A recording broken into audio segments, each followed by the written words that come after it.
Ladies and gentlemen, let's go. We ain't got no time to waste. Let's go. You are now listening to Jason Anderson, and you are in the zone. You're in the zone with Jason Anderson on Sports Radio 810 WHB. And now Walker fires downfield, looking for DJ Moore. Oh, my! Makes a diving catch for a Panthers touchdown. Wow! 62 yards. Carolina has tied the game. There is a flag thrown during the celebration. Carolina back. 48-yard extra point attempt by Pinheiro is no good. You're in the zone on Sports Radio 810 WHB.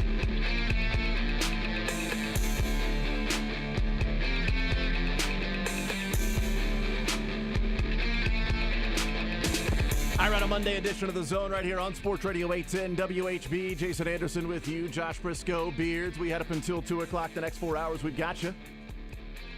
Boy, a lot of stuff to get into. An eclectic show today. We got some NFL, we got some college football, we got some Major League Baseball to talk about. We got some managerial hires as well. A lot of stuff to get into. We'll talk with Field Yates coming up at noon. Our NFL insider from ESPN. We'll talk with him about what we've seen this past weekend. NFL overall. Look ahead to the Chiefs and Titans game. Chiefs installed as the 11-point favorites right now for Sunday Night Football. So we'll talk with him about some of those things. Andy Reid comes our way around 12:30 or so. The head coach of the Kansas City Chiefs, they get back at it for their final 10 games of the year. And we got some Learn Funniest Best later on in the show. We're also going to give out our air quotes midseason awards. The midseason / it's the bye week, but, you know, who's counting type deal, you know? It's the we didn't all want to talk about the Jags for an hour today type of deal. I mean, really, the midseason would be halftime of the Jags game. So one more against the Titans and halftime of the Jags, that would be midseason. We can do it right now. Sometimes, you know, Madden 23 comes out in 2022. Your 2023 cars come out in 2022. Makes sense. It's just some of the cost of doing business on an award show. So what we're doing is we're going to give away the midseason 2023 Chiefs That's right. We are going to awards. predict next year's off-season acquisitions. That's right. And I'm trying to just think of a... Odell Beckham Jr., 1,000 yards in the first half of the year. Really incredible back from the ACL. Inudike Uzama playing defensive end for the Chiefs, what he's done so far with his 6.5 sacks. Yeah, incredible. Through 8 games as a rookie, and just it's been a great find. And I'm happy they went ahead and drafted him. I was shocked that they traded for Tyreek Hill back again, and got A.J. Brown in the deal. But look, I mean, the offense has been humming. When you do that, and all you got to give up is a third rounder, and those teams pay the life of their contract, and you get them for free, it makes too much sense. Not sure why they did that, but hey, I'm all for it. Brett Veach did it again. So the midseason 2022 awards we will give away in the 11 o'clock hour. And I'm excited about this because I have no idea how it's going to go down. So we'll all find out together. Me included. Looking forward to this. 913-912-4810 is the text line to be a part of the show, part of the conversation. 913-912-4810 is the text line to join us. We will talk some college football because K-State put a whooping on Oklahoma State. Just a swooping. Embarrassed them. Beat them down. Boat race. Woodshed. Whatever you want to come up with. Just destroying Oklahoma State, a top 25 team, in one of the more impressive wins of the season. And I mean, you can look around the country and say, what's the most impressive win? Like, you might see wins against better opponents, but against the team, beating them by almost 50, that's a Georgia Vandy game, right? That's an Alabama Vanderbilt game, not a Mizzou Vandy game. Although, no jokes when Mizzou gets the win over the weekend against South Carolina, as we talked about. Don't apologize for SEC wins. 2 in a row, That's right. baby. As we talked about a bet on principle game. Yeah. That somebody knows something about, Mizzou's line continuing to go in their favor, and they end up beating South Carolina. So that was good. but Kansas State just destruction of Oklahoma State. And it was an announcement of, yeah, Adrian Martinez is down, but we're not dead. Okay, we're still a damn fine team, even without Martinez. And it was an announcement that Will Howard's like, yeah, I've been here for a while. Okay, I'm not just some random scrub that comes in when Adrian Martinez gets injured and you're just going to have, hand it off to Deuce Vaughn 30 times a game like it's Malik Willis and Derrick Henry and the Titans. Like, no, I'm going to be out here and I'm going to throw 4 touchdowns. I'm going to help light them up too. So it was just incredibly impressive. So we'll talk about that, and certainly we'll look at the rest of the season and what K-State can do. So we'll do some of those things. Who, Beards? What's going on? Oh, This guy wants to... Oh, I found Waldo. There he is. Where's Shane? I can't see him. Well, I used to be on the show a long time ago, remember? Remember that, Jason? There's somebody talking, but I cannot see him right now. I just see a floating head. Yeah, it's a floating head. You don't think I exist anymore. You said I've been dead to you for a while. Well, that too, but your Waldo voice is died? still... Oh, you're Waldo. Oh, there he is. I found him. Halloween joke, Beards. I just wanted to personally say I've made fun of Will Howard on this show multiple times, and I wanted to apologize. You should. He earned my respect this last week, and also suck at Corey. Yeah, that's right. Boy, Corey would not want to be here today. If Corey were on the show, this is not the place he would want to be. Shane? Hey, Shane, I'm not Corey. Corey hasn't been here for a little while. Yeah, and I know that you're just learning this right now. It's been a little Well, I have late listened June. once or twice since then. Okay. Like late June. I been know a you've been little listening. You guys were talking about Pokemon, and Jason was talking about Top Gun. I don't remember what was happening. That's right. That's exactly right. You've been listening to a lot of podcasts. The so. official Will Howard has earned my respect and There my it is. apology from Shane. That's a career game right there What's a bigger day for Will Howard? today. Being a quarterback that does that and puts up 48 against Oklahoma State and you being a big part of it, or Shane saying, you know what, you've earned my respect? Hard to beat the respect from Shane. Yeah, I would go with today. Today's a bigger day for Will Howard than Saturday was. Tex says, wait a minute, did Jason just say Carolina properly? That's my apologies. Missouri beat South Carolina. Thank you very much. Appreciate They that. beat South Carolina 23-10 to move to 4-4 on the season, 2-3 in conference play, and a fighting chance to be bowl eligible. Since you got the gimme against New Mexico State, you got to find a way to win one of the final other 3 games of UK, UT, or Arkansas. It's got to come this weekend because I don't think it. Well, I guess it could come against Arkansas, but I don't think Tennessee's going to be that win. So go ahead and 2 birds, 1 stone. Was it Braden Gall who said he was trying to summon a Mizzou KU bowl game if they can just scrape by an eligibility? I think he said the Liberty Bowl, maybe. Liberty Bowl doesn't care. It doesn't matter where it is. Oh my goodness, that is what we deserve as the payoff of this college football season. Absolutely. K-State can be actually good. Mizzou and KU get a little postseason matchup. Yeah, I will. I'll take it. But 2 birds, 1 stone to beat Kentucky to get to essentially bowl eligible, but also just to beat Kentucky. Just come on, guys. Just can I replace the South Carolina win with the Kentucky win, please? I will gladly change those out. Why not both? Why choose would you be one. afraid of a 3-game winning streak, Jason? If I Let's had to go all choose in. one. What's the line on that game? Put the house on them. If I had to choose one, that would be the one. So we'll talk some college football today, no doubt. But the news over the weekend with the Chiefs not in action, with after talking about the dominance of K-State that we'll get more into and talk about the rest of the season and look at what these teams, all 3 of them, can do. And K-State, like, are they going to be playing for the Big 12 championship? We can certainly get into that as well. And is Mizzou going to be in the playoff this year? That's a big question as well. But the Royals hire a manager, Matt Quatraro. Big day for you, Jason. I'm happy for you. He was my number 1. And my reaction is, we'll see. There's my reaction. Because I wanted him as the manager. I'm glad they hired him because I do think it is as these things go, home run hire. But he's a really good, what seems to me and what I believe is a really good managerial prospect. And I think he's a high-level managerial prospect. But high-level prospects sometimes turn out to be studs, just amazing players. high-level prospects sometimes turn out to be, pretty good player. Yeah, he's fine, serviceable. And high-level prospects sometimes turn out to be absolute busts, and it's like, what happened? Where did it go wrong?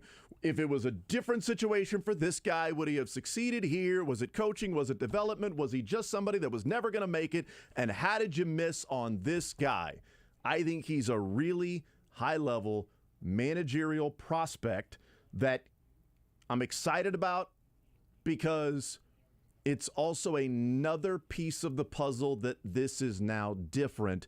It's now John Sherman as the owner that is not doing the things that had been done for the last 20 years, essentially, 15, 16 years, whatever it might be, that this managerial hire is different than the three that Dayton Moore had. Trey Hillman, I don't know, whatever. He was wanted, right? He was a hot prospect from the Ham Fighters and had managed in the minor leagues with the Yankees, and people had talked about, no, this guy's a really, really good manager. But you knew right away when somebody said managing at the major league level, and his response was, I've been a major league manager. I've managed over in Japan. That's major leagues. All right, he's done. He's done. It's toast. Good luck, Royals. You sat down and interviewed with this guy, and he told you that he was already a major league manager because of what he did in Japan? Wrap it up. Wrap it up, B. Wrap it up. Ned Yost, fired manager, brought him in to help out as an assistant with the front office, and then he's your manager. Mike Matheny, fired. You brought him in to be an assistant with the front office, and then he's your manager. JJ Piccolo, John Sherman. We're going to go get somebody that's worked with the Guardians and the Rays, two of the most successful, maybe the most successful low payroll teams in Major League Baseball, doing things a little bit differently, an analytical mindset, going outside the organization, someone who's never managed before, even at the major league level in Japan, never managed before. It's different. So I think it's another sign of that. There were a couple of reasons why I wanted him to be the manager. One of them was to show that it was different, to prove to not to prove to myself, but for me to also be on board believing that, I think the skepticism was legit of, okay, you move out Dayton Moore, Mike Matheny, Kyle Eldred, and then JJ Piccolo's your guy, the same guy that's been there with Dayton Moore. How different is it? So I also wanted to see how different it would be. And I think Pedro Grifol could be a really good manager. But the things that made Pedro Grifol one of the higher level candidates for the Royals was also, in my opinion, the reason why you couldn't hire him was because of how close he was to the organization, which is one of the reasons why he would have been a finalist. He's right here. You know him. I think he's going to be a good manager. I think the White Sox should hire him. They won't. But we'll see what ends up happening there. It's different. I'm excited about it. I'm hoping that it works out. I'm also acknowledging that this is not you hit a home run and you are going to win a World Series because of this guy. And it's also an acknowledgement of JJ has way more to do with what the success of this Royals organization will be moving forward than who they hired as manager, because those guys will be lockstep working together. I think you hit on the biggest takeaways that you can reasonably make today, which is it would be very silly to plan a parade route right now. We are many games and probably many years away from that being a serious concern. But can the Royals prove to you, not just say it to your face, not just hear from John Sherman, not just to hear from JJ, but can they make the moves that show you not just a different plan, but a plan at all, a different direction? The Ned Yost and Mike Matheny hires, especially, obviously in the rear view, look like they have a whole lot in common. In terms of the former managerial experience, we want to keep a steady hand on this to keep steering us on the course we've set now for 10 years, 15 years, depending on when those hires were made.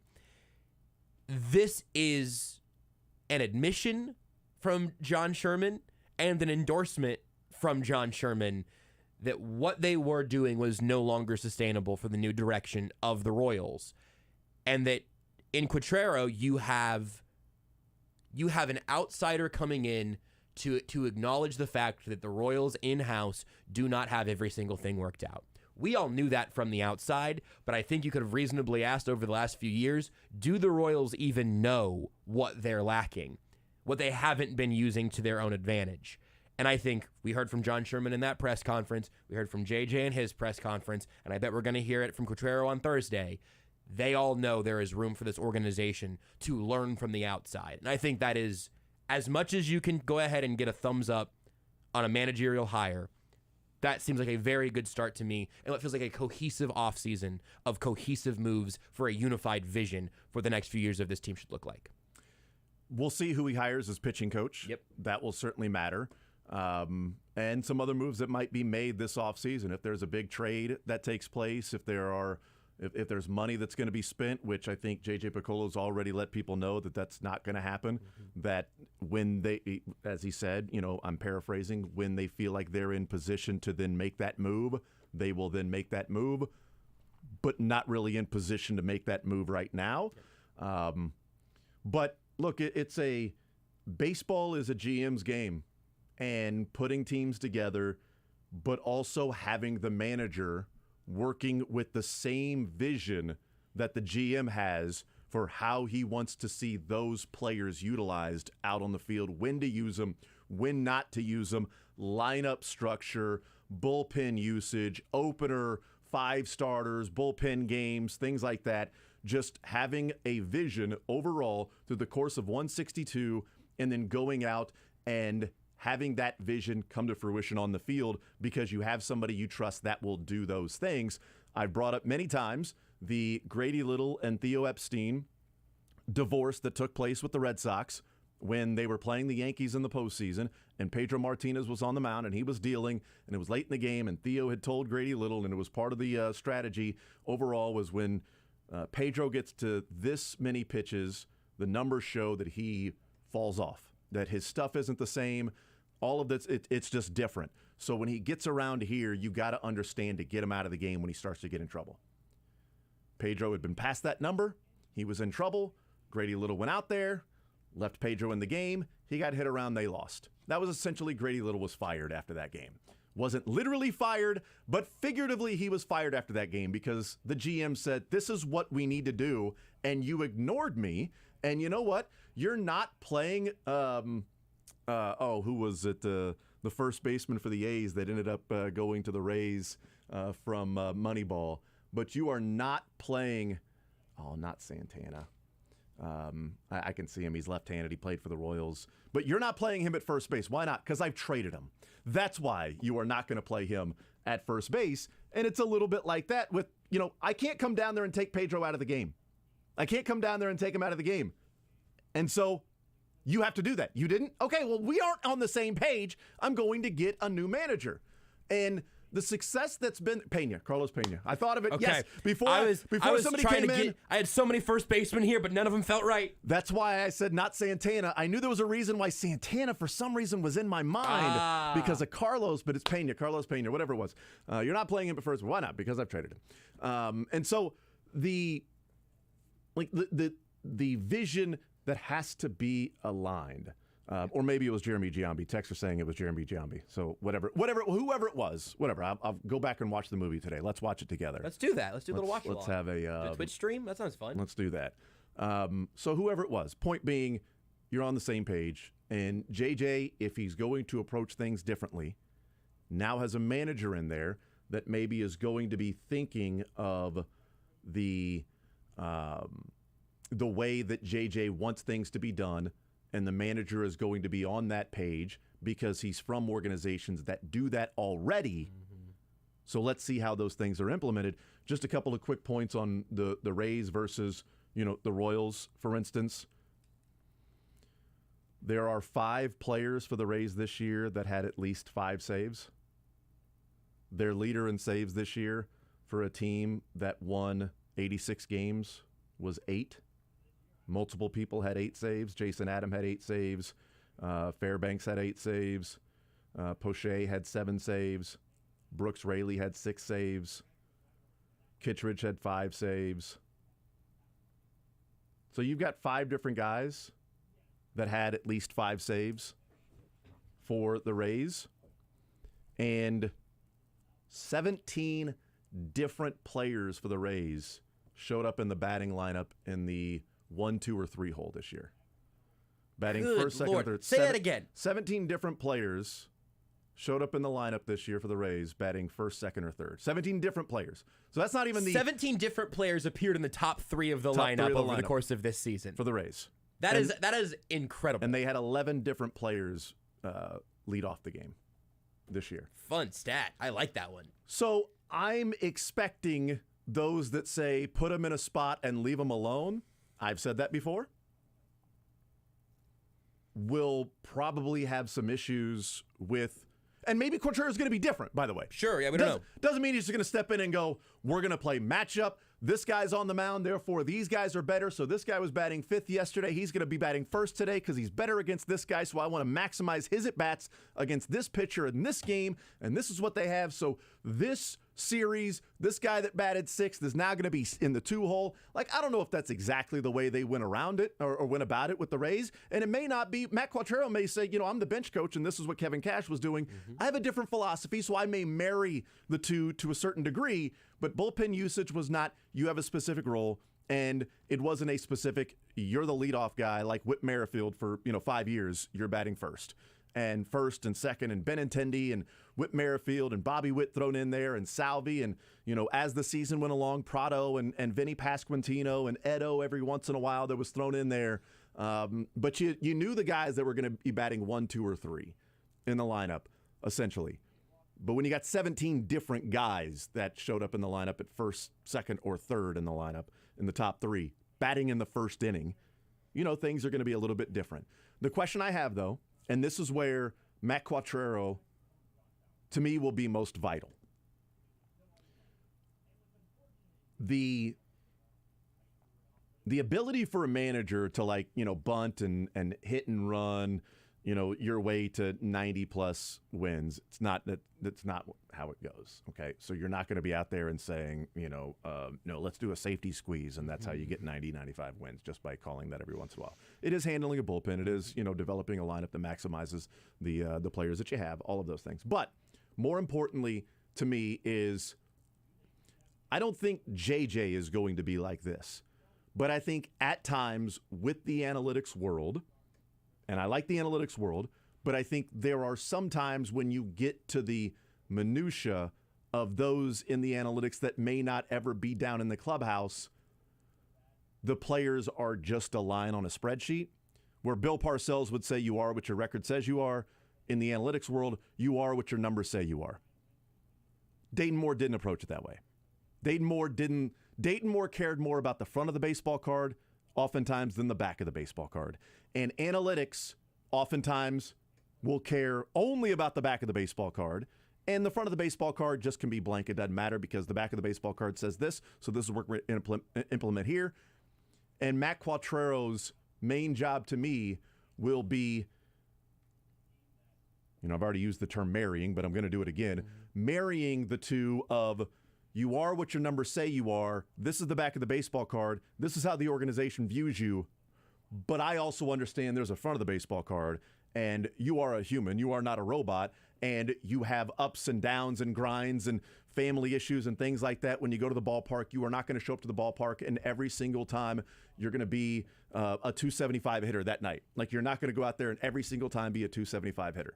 So I've got to make sure that I understand and deal with the front of the baseball card while having the vision that the back of the baseball card really, really matters, and the numbers are going to dictate a lot of what we do. To keep your baseball card analogy, yes, I think generally speaking, the manager is there for the front of the baseball card, for the person understanding who they are on a day-to-day basis and what's going on in the clubhouse, and the front office is there for the back of the baseball card and to maximize what the roster is overall. But you cannot do that at odds. That has to be a teamwork mechanic and not a contentious one. It can't be, I'm fighting for my guy and you're fighting against what he's shown on the box score.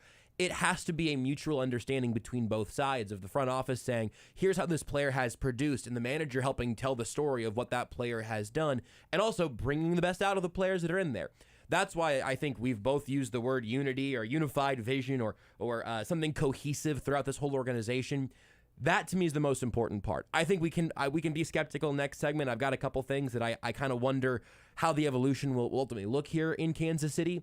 But right now, it seems like they're on the same page, even when it comes to flipping the baseball card over and over to try to make sure you get the whole picture. And I think that should make you excited. Even if it weren't to work out, at least you don't have some disjointed headbutting going on in the Royals front office and clubhouse. Yeah, it can't just it's not a game of Stratomatic. Right. You know, you don't just put in the card, roll the dice, and say, here we go. Right. All right, we'll take a timeout. We'll come back. We'll continue rolling. More Zone right after this. We've got our midseason awards for the Chiefs coming up at 11 o'clock. We got Field Yates. We've got Andy Reid, and we got Learn Funniest Best as well, and some more college football that we'll talk about as we continue right here on Sports Radio 810 WHB. On a Monday, it's The Zone. Want to see more of The Zone? Watch the show live on the Sports Radio 810 WHB Facebook, Twitter, YouTube, and Twitch.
The Zone with Jason Anderson. So I looked. Weekdays from 10 to 2 on Sports Radio 810 WHB.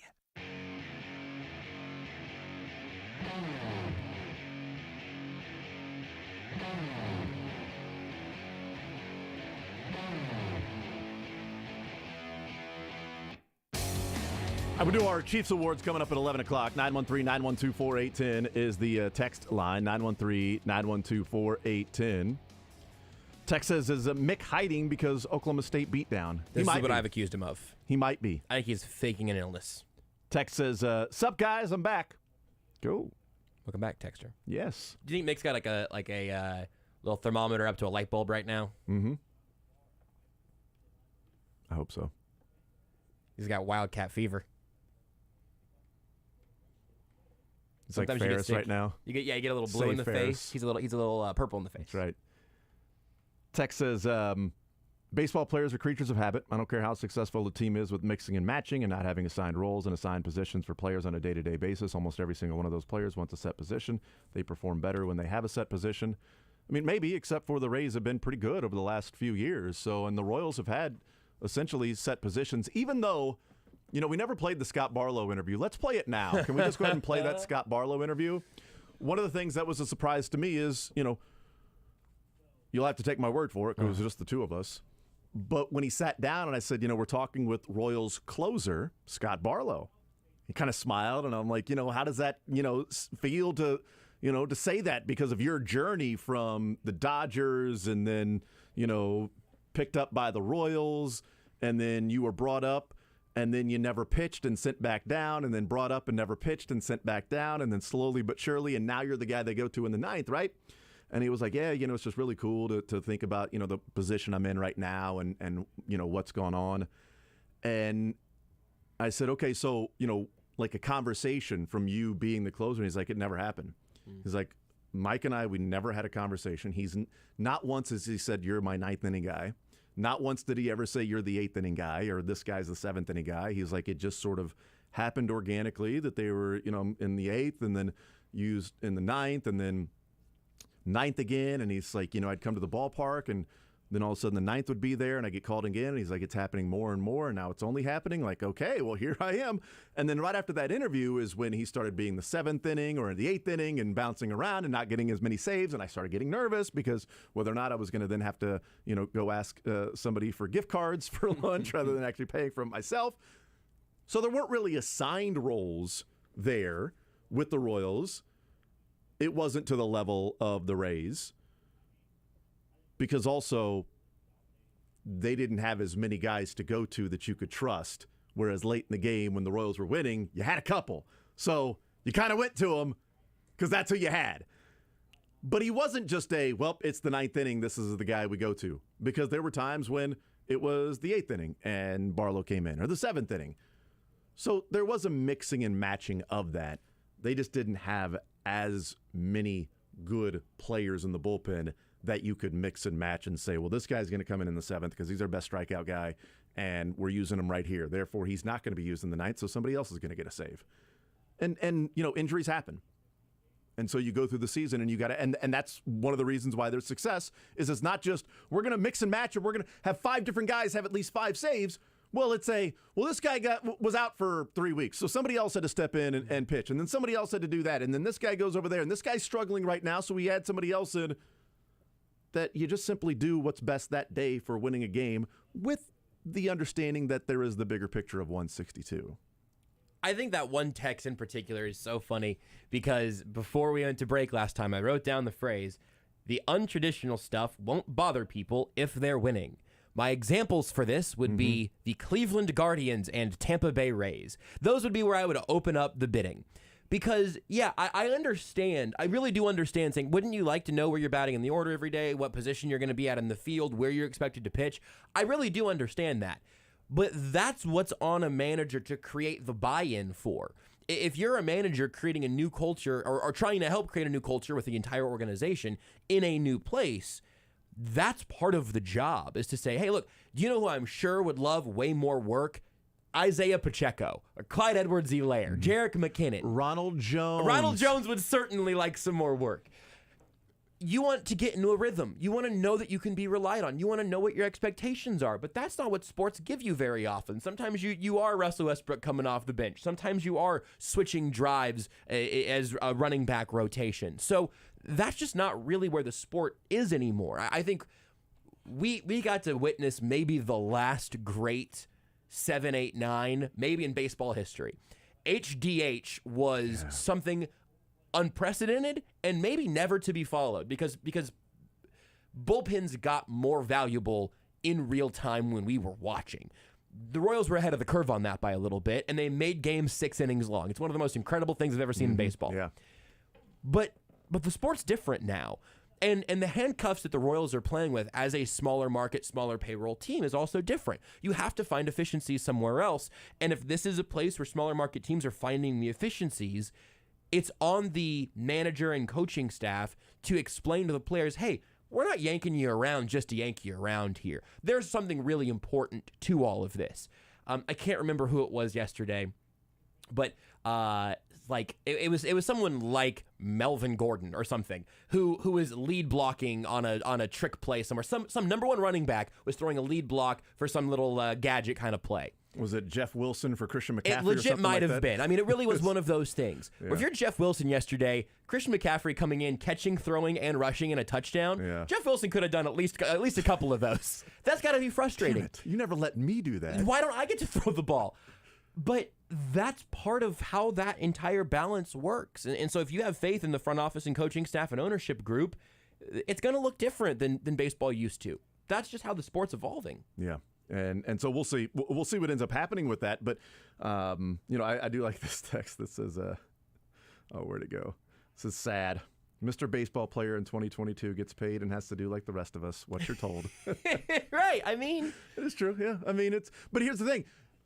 You would probably have more of an issue with it if the team sucked. Absolutely. If you're going out there and winning, and then it's like, dude, use me in the 6th, use me in the 7th, use me in the 8th, the 9th, whatever it is. We're winning, and we got a chance to go to the playoffs. Yeah. Yeah, okay, cool. I'm batting 2nd, I'm batting 1st, I'm batting 3rd. Like, look, I don't want Bobby Witt batting 8th. Right. So, that probably shouldn't happen if you move some things around.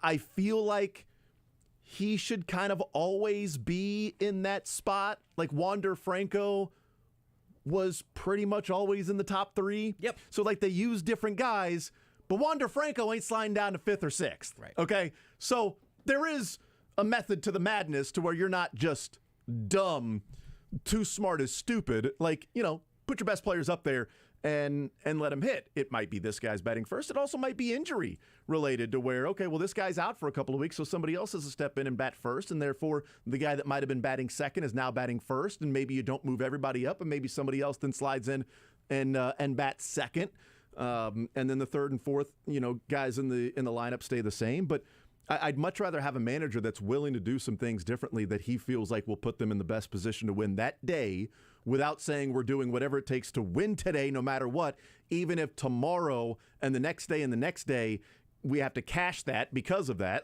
That's where, the difference between regular season and the postseason. Postseason, there is no tomorrow. So I'm not keeping a guy in for an extra couple of innings because, well, you know what? I don't want to tax the bullpen right now. No. But over 162, I'm going to keep this guy in for another inning or two. Hopefully we can still find a way to win. But we've also got 5 games in the next 5 days where we're not going to have much of a break. So we got to do this and that. We got to use this guy as a closer and have different guys you can trust. So I think there's an element of maybe, okay, you know your role, therefore go and do it. There might also be an element of, hey, we trust you to do this in the 8th. We also trust you to do this in the 9th. You might be the 9th inning guy today because we believe you can do that. You also might be the 6th inning guy because we believe you can do that as well. So maybe not a specific role other than you're a pitcher for the Royals. That's your role. Your role is to be a pitcher for the Royals that when called upon, come out and do your job. Maybe. Back in in the lineup sense as well, you know what I never heard last year, not one single time? Yeah. Give Hunter Dozier 100 consecutive days at third base and hitting 5th in this lineup, and let's see how he does. No one ever said that because he was stinking. The consistency argument works in some cases when you see a guy playing well. Whenever you have a guy in a terrible slump, no one says, give him 80 more at bats. I mean, that's just not really how we do things. So much of it is tainted by the results because, that's what we watch the sports for. Texas, what method to the madness would have justified running out Ryan O'Hearn every damn day? Consistency. I don't think there's a method. I think it was just madness. That's right. There was no. Maybe it was the meth of the method. It's really putting the meth back in method. Put the meth in the method. That's what that was. I'm not sure. But congratulations, Ryan O'Hearn. He got engaged. Hey, good in for the him. offseason. So congratulations. There you go. So 913-912-4810. We'll take a timeout. We'll come back. We'll wrap up this hour. Continue with more Zone on a Monday right here on Sports Radio 810 WHB. Follow the show on Twitter at J810Anderson, at JB Brisco, at Beards McFly, and at Sports Radio 810.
The Zone with Jason Anderson. You might not be able to tell by the quality of the radio show, but I'm great. Weekdays from 10 to 2 on Sports Radio 810 WHB.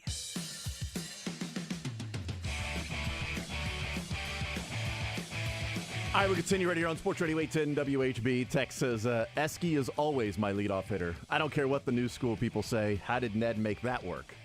That's totally fair. Absolutely. Analytics can't explain that one. And that's the front of the baseball card, getting the most out of the back of the baseball card. Absolutely. Of having a belief and all of that stuff and staying with somebody, and eventually that person tapping into something that everybody was like, what are you doing? It worked. Okay, it worked. Not every great decision is going to work. Not every great decision is going to turn out good. It might turn out bad. But also, what looks like a bad decision at first could turn out to be, okay, that was actually the right decision. Yeah. That worked out, and he knew it all along. And those of us on the outside that were wondering what took place, well, you know what? Trust in Ned Yost and the devil magic or whatever it was. Royals devil magic. Royals devil magic, and as Danny Klingskill called it, greasy runs at times. No doubt. It worked. It absolutely worked, and thankfully it did. So, yeah, that's a good counter to that, but I think that's where you get into the clubhouse and the front of the baseball card and matching that up with the back of the baseball card of the person versus the numbers. What do the numbers say? Okay, the numbers say this. I know that. But I also think that this is what's best for the team, and this is what he is going to give us. So I'm going with it, even though the numbers may say something different. It is my belief. I'm the manager. I've cleared it with the front office, and we're going with that. The whole point of the analytical movement is to give you as much information as you can get to make the most informed decisions possible. At no point will that ever take the humanity out of the game, and at no point will that ever give you a 100% success rate, and at no point will that ever explain Alcides Escobar. Like, that is just sort of how it goes. That's why it is important to have experts in all things. It's why you don't just hire a data scientist to manage your baseball team. You also need someone to manage personalities. It's always a multifaceted approach. Text says, hey, Beards, can we get a Sad Fans on Reddit this week edition? I don't know what we're going to do for the bye week this week. I don't know. We'll see. Oh, yeah. Or if there is going to be one. It might just be Sad Fans takes a bye week. There wasn't a terrible NFL loss this week, really, right? There's a parentheses that said Raiders got their ass kicked. Yeah, that's true. I think Raiders fans might be beat down. I think Raiders fans might be lost. Was there a Sad Fans Oklahoma State Reddit? This has been a question before about college sports, and I've never been able to find a good source for college ones because there is a general college football subreddit, but what I am looking for is just the distilled. I'm looking for one fan base. And everybody piling on can be fun, but I look for just the specifics of one fan base getting beat down. It has to come from them. Piling on themselves.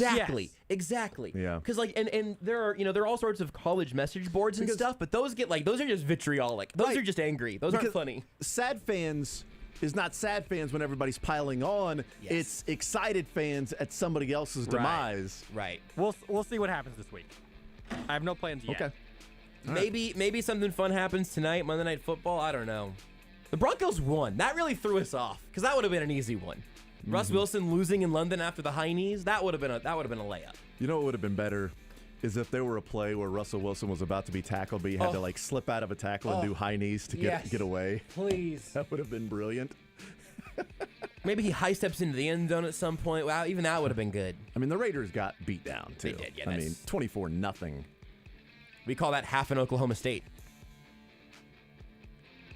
The Raiders crossed the 50-yard line for the first time with 2 minutes remaining in the fourth quarter. Say it again. The Raiders crossed the 50-yard line with 2 minutes remaining in the fourth quarter for the first time. Midseason Awards, Chiefs next.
The Zone with Jason Anderson. I was only thinking about myself. And I was only thinking about myself. And welcome to The Zone, everybody, here on Sports Radio 810 WHB. Weekdays from 10 to 2 on Sports Radio 810 WHB.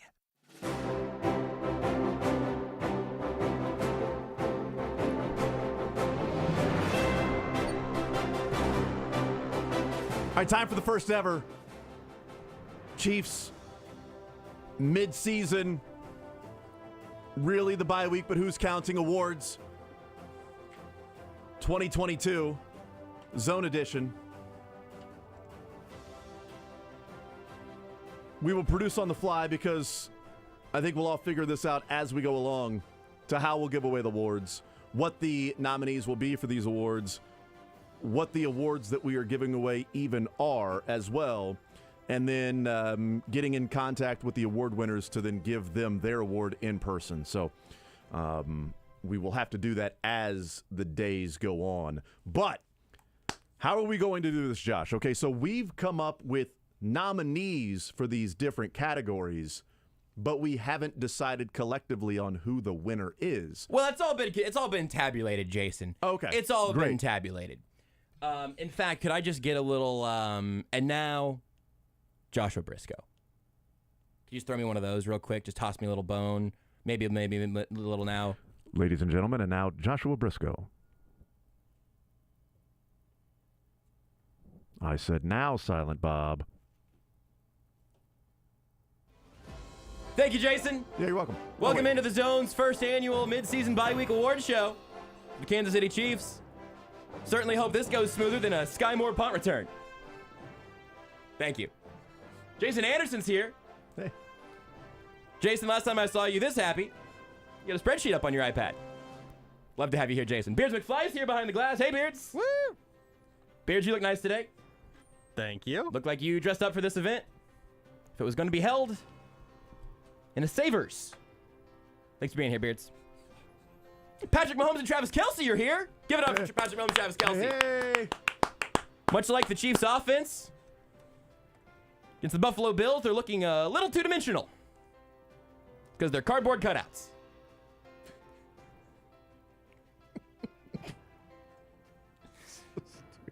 We have a few categories for you today, and we open up with our nominees for Best Directing. Now, these have all, of course, been handled by the Hollywood domestic press. The Hollywood foreign press was busy. So it's actually the Hollywood casino domestic press. It's a whole thing. And we open up with our nominees for Best Directing Performance. Jason, we'll start with you. Your nominees for the award, please. My nominee for Best Directing comes in the Tampa Bay Buccaneers game, but it really comes in the entire week leading up to the Tampa Bay Buccaneers game, coming off that disappointing, disastrous loss to the Colts. Andy Reid challenging his team to perform. The questions about the offense and the offensive line and what they were going to be and how could you only score that few points against the Colts, and now you're going up against a team that is about to have a coming out party. And all week directing that team for what they need to do out on the field. And all they did was score touchdowns on 4 of their first 5 possessions against the Bucs. Andy Reid directing his team to a dominant first-half performance against the Bucs and challenging them all week long. Andy Reid, the week of the Bucs game, is my best director. An incredible year for director Andy Reid, that merely being the first of his nominations, as he's also nominated for his work against the San Francisco 49ers defense. Okay. An incredible directing performance there as well. Beards, any additional nominees for Best Direction? Mine was actually as well going to be against the 49ers. Didn't take his foot off the gas and just, had some fun with McColl and the jet sweeps and all that. I was going to go with that one as well. I have one more nominee. Please.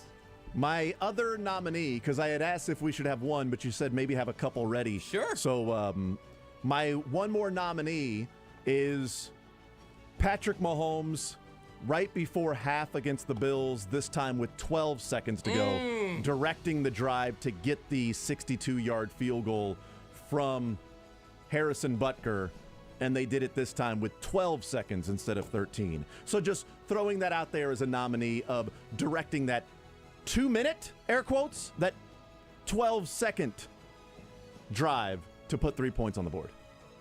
And the award for Best Directing goes to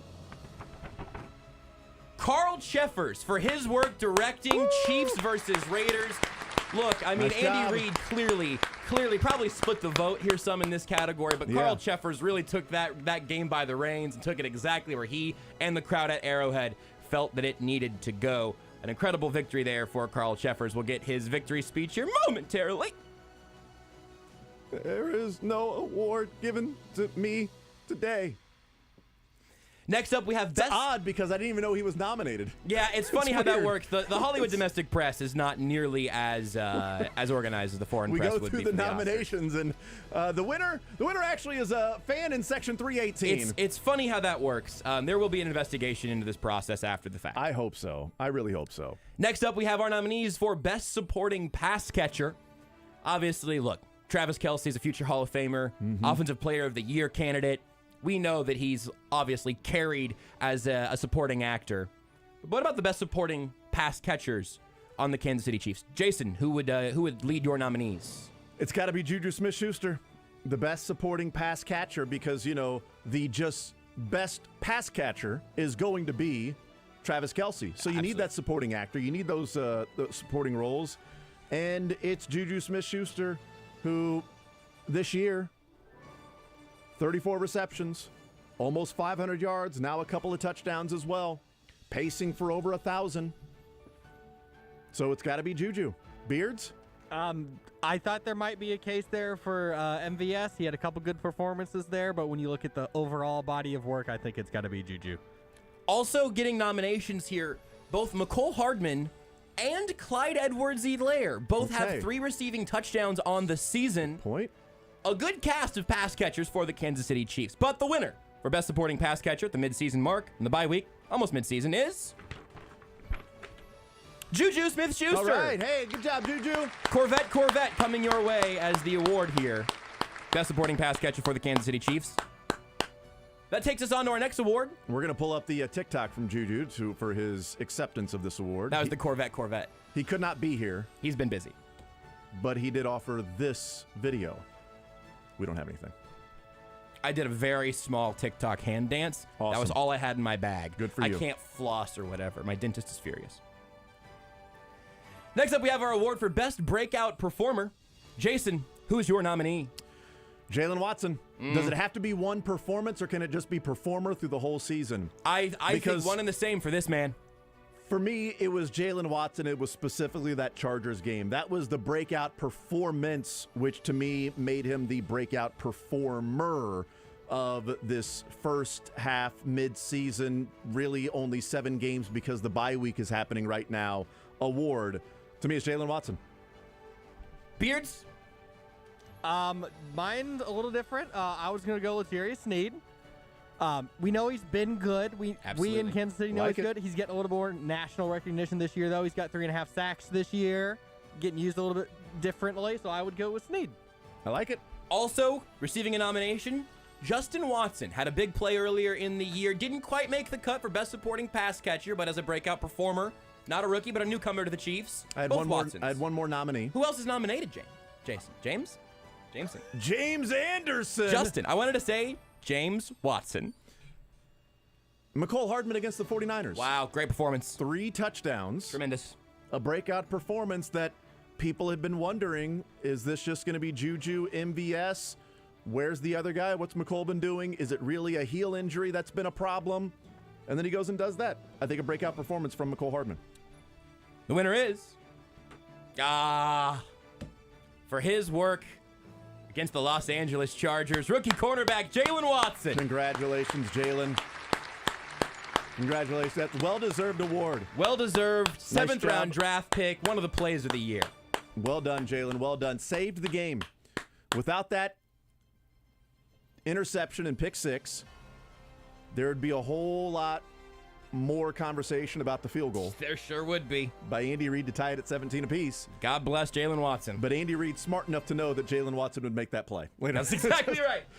Andy Reid knew it was coming. He knew the front of the baseball card, the front of the football card, that Jalen Watson would step up. But yes, great breakout performance. Next up, we have the award for biggest box office flop. Maybe not a traditional category in your usual award show, but certainly the Chiefs have a few contenders. Jason, who is your nominee, or first perhaps, for biggest box office flop? I've got two, but I'll give you the first one. The biggest box office flop for me is just simply the Colts game. Oh, wow. Just simply the entire 60 60 minutes of the Colts game. It's a good nominee. What a flop. Other nominee? Carl Sheffers against the Raiders. Beards, your nominees for biggest box office flop. Rough performance. I've only got one. My biggest nominee for biggest box office flop is the fact that everybody thought the AFC West was going to be an arms race. Oh, that's a good one. That's a good one. I love it. That's a good one. It's a strong candidate. This is a good category. The Broncos are going to be lethal. The Chargers are going to win it all. These are deserving winners the here. Raiders are going to be good. We also have nominations for rookie punt returner Sky Moore, kickers as a position group, and the winner is another dark horse, the Arizona Cardinals turf. That's you know what? Wow. Deserving winner. Wow. The Arizona Cardinals turf notably took deserving Trent McDuffie's hamstring, Yep. Harrison Butker's ankle, and really caused some significant problems for the Chiefs later on in the NFL season. We had a lot of nominees for that category. And you know what? The sequel's coming out in February. Oh, no. Oh, no. Oh, no. They've already approved a sequel in February. We got to get that canceled. That's a great point. They've already picked up the second season, so it doesn't matter. You can't cancel it now. They've already picked it up. They're paying. It's actually in production right now. They're filming it. It's going to happen. I sure hope Josh Allen stays healthy. Next up, our nominees for Best Score. This is a little play on words, Score is like a music bed in the movies. Okay. Well, in this instance, we're not talking about the band. No siree. Talking about a scoring play. Best score of the first half of the Kansas City Chiefs 2022 season. Jason, your nominees. I only have one, and my nominee for the best score is Patrick Mahomes to Justin Watson in the Chargers game. Down 17-7, 3rd and 10, 7:30 left in the third quarter. Not doing much around midfield. Again, 3rd and 10. If they don't connect on that, it's a punt. They're giving the ball back to the Chargers that I believe just scored. Either way, they're down 10. Mahomes to Watson got things rolling there in the second half. That's the best score of the season. My nomination. Beards, what is your nominee or nominees in the category? I have two nominees. One's a little bit weirder, so that one will just be like my honorary mention. Well, it's a nominee. It's an honor to be nominated. McCole Hardman versus the 49ers. You can pick any one of those, or just the entire collective group. My official nominee, though, Juju's first touchdown against the Bills. Wow. Where it was that big old bomb. Spin, it looks like he got tackled by about 5 different guys, somehow spun out of it, and scored a touchdown. This may shock you guys, but the Chiefs did really pack this category. We also have McCole Hardman's specific second touchdown against the Niners. We talk about passing a lot around here. He had 4 blockers in space and beat another Niner himself on that play. That's a great score. We have one more nominee from the Twitch chat, by the way. Sure. Raiders versus Saints. Just the score from that game. That's pretty good. That's a good one. 24-0. I like it. We have Jalen Watson's pick 6 against the Chargers. That, of course, is actually a score and a big swing. I had that as a nominee, but I decided that I would just go with the Mahomes to Watson because we had already mentioned that. But certainly it is a phenomenal score. A deserving nominee. Yes. But one nominee has not yet been mentioned, and frankly, it surprises me. Wow, okay. We have Chiefs Buccaneers. Patrick Mahomes rolls right, avoids a defender to the sideline, hits the X button for a little spin move, continues running, and then finds Clyde Edwards-Helaire in the end zone for the touchdown. Yeah, that's a really good one. Yeah, because that was one of the best scores of Mahomes' career. That was the most artistic.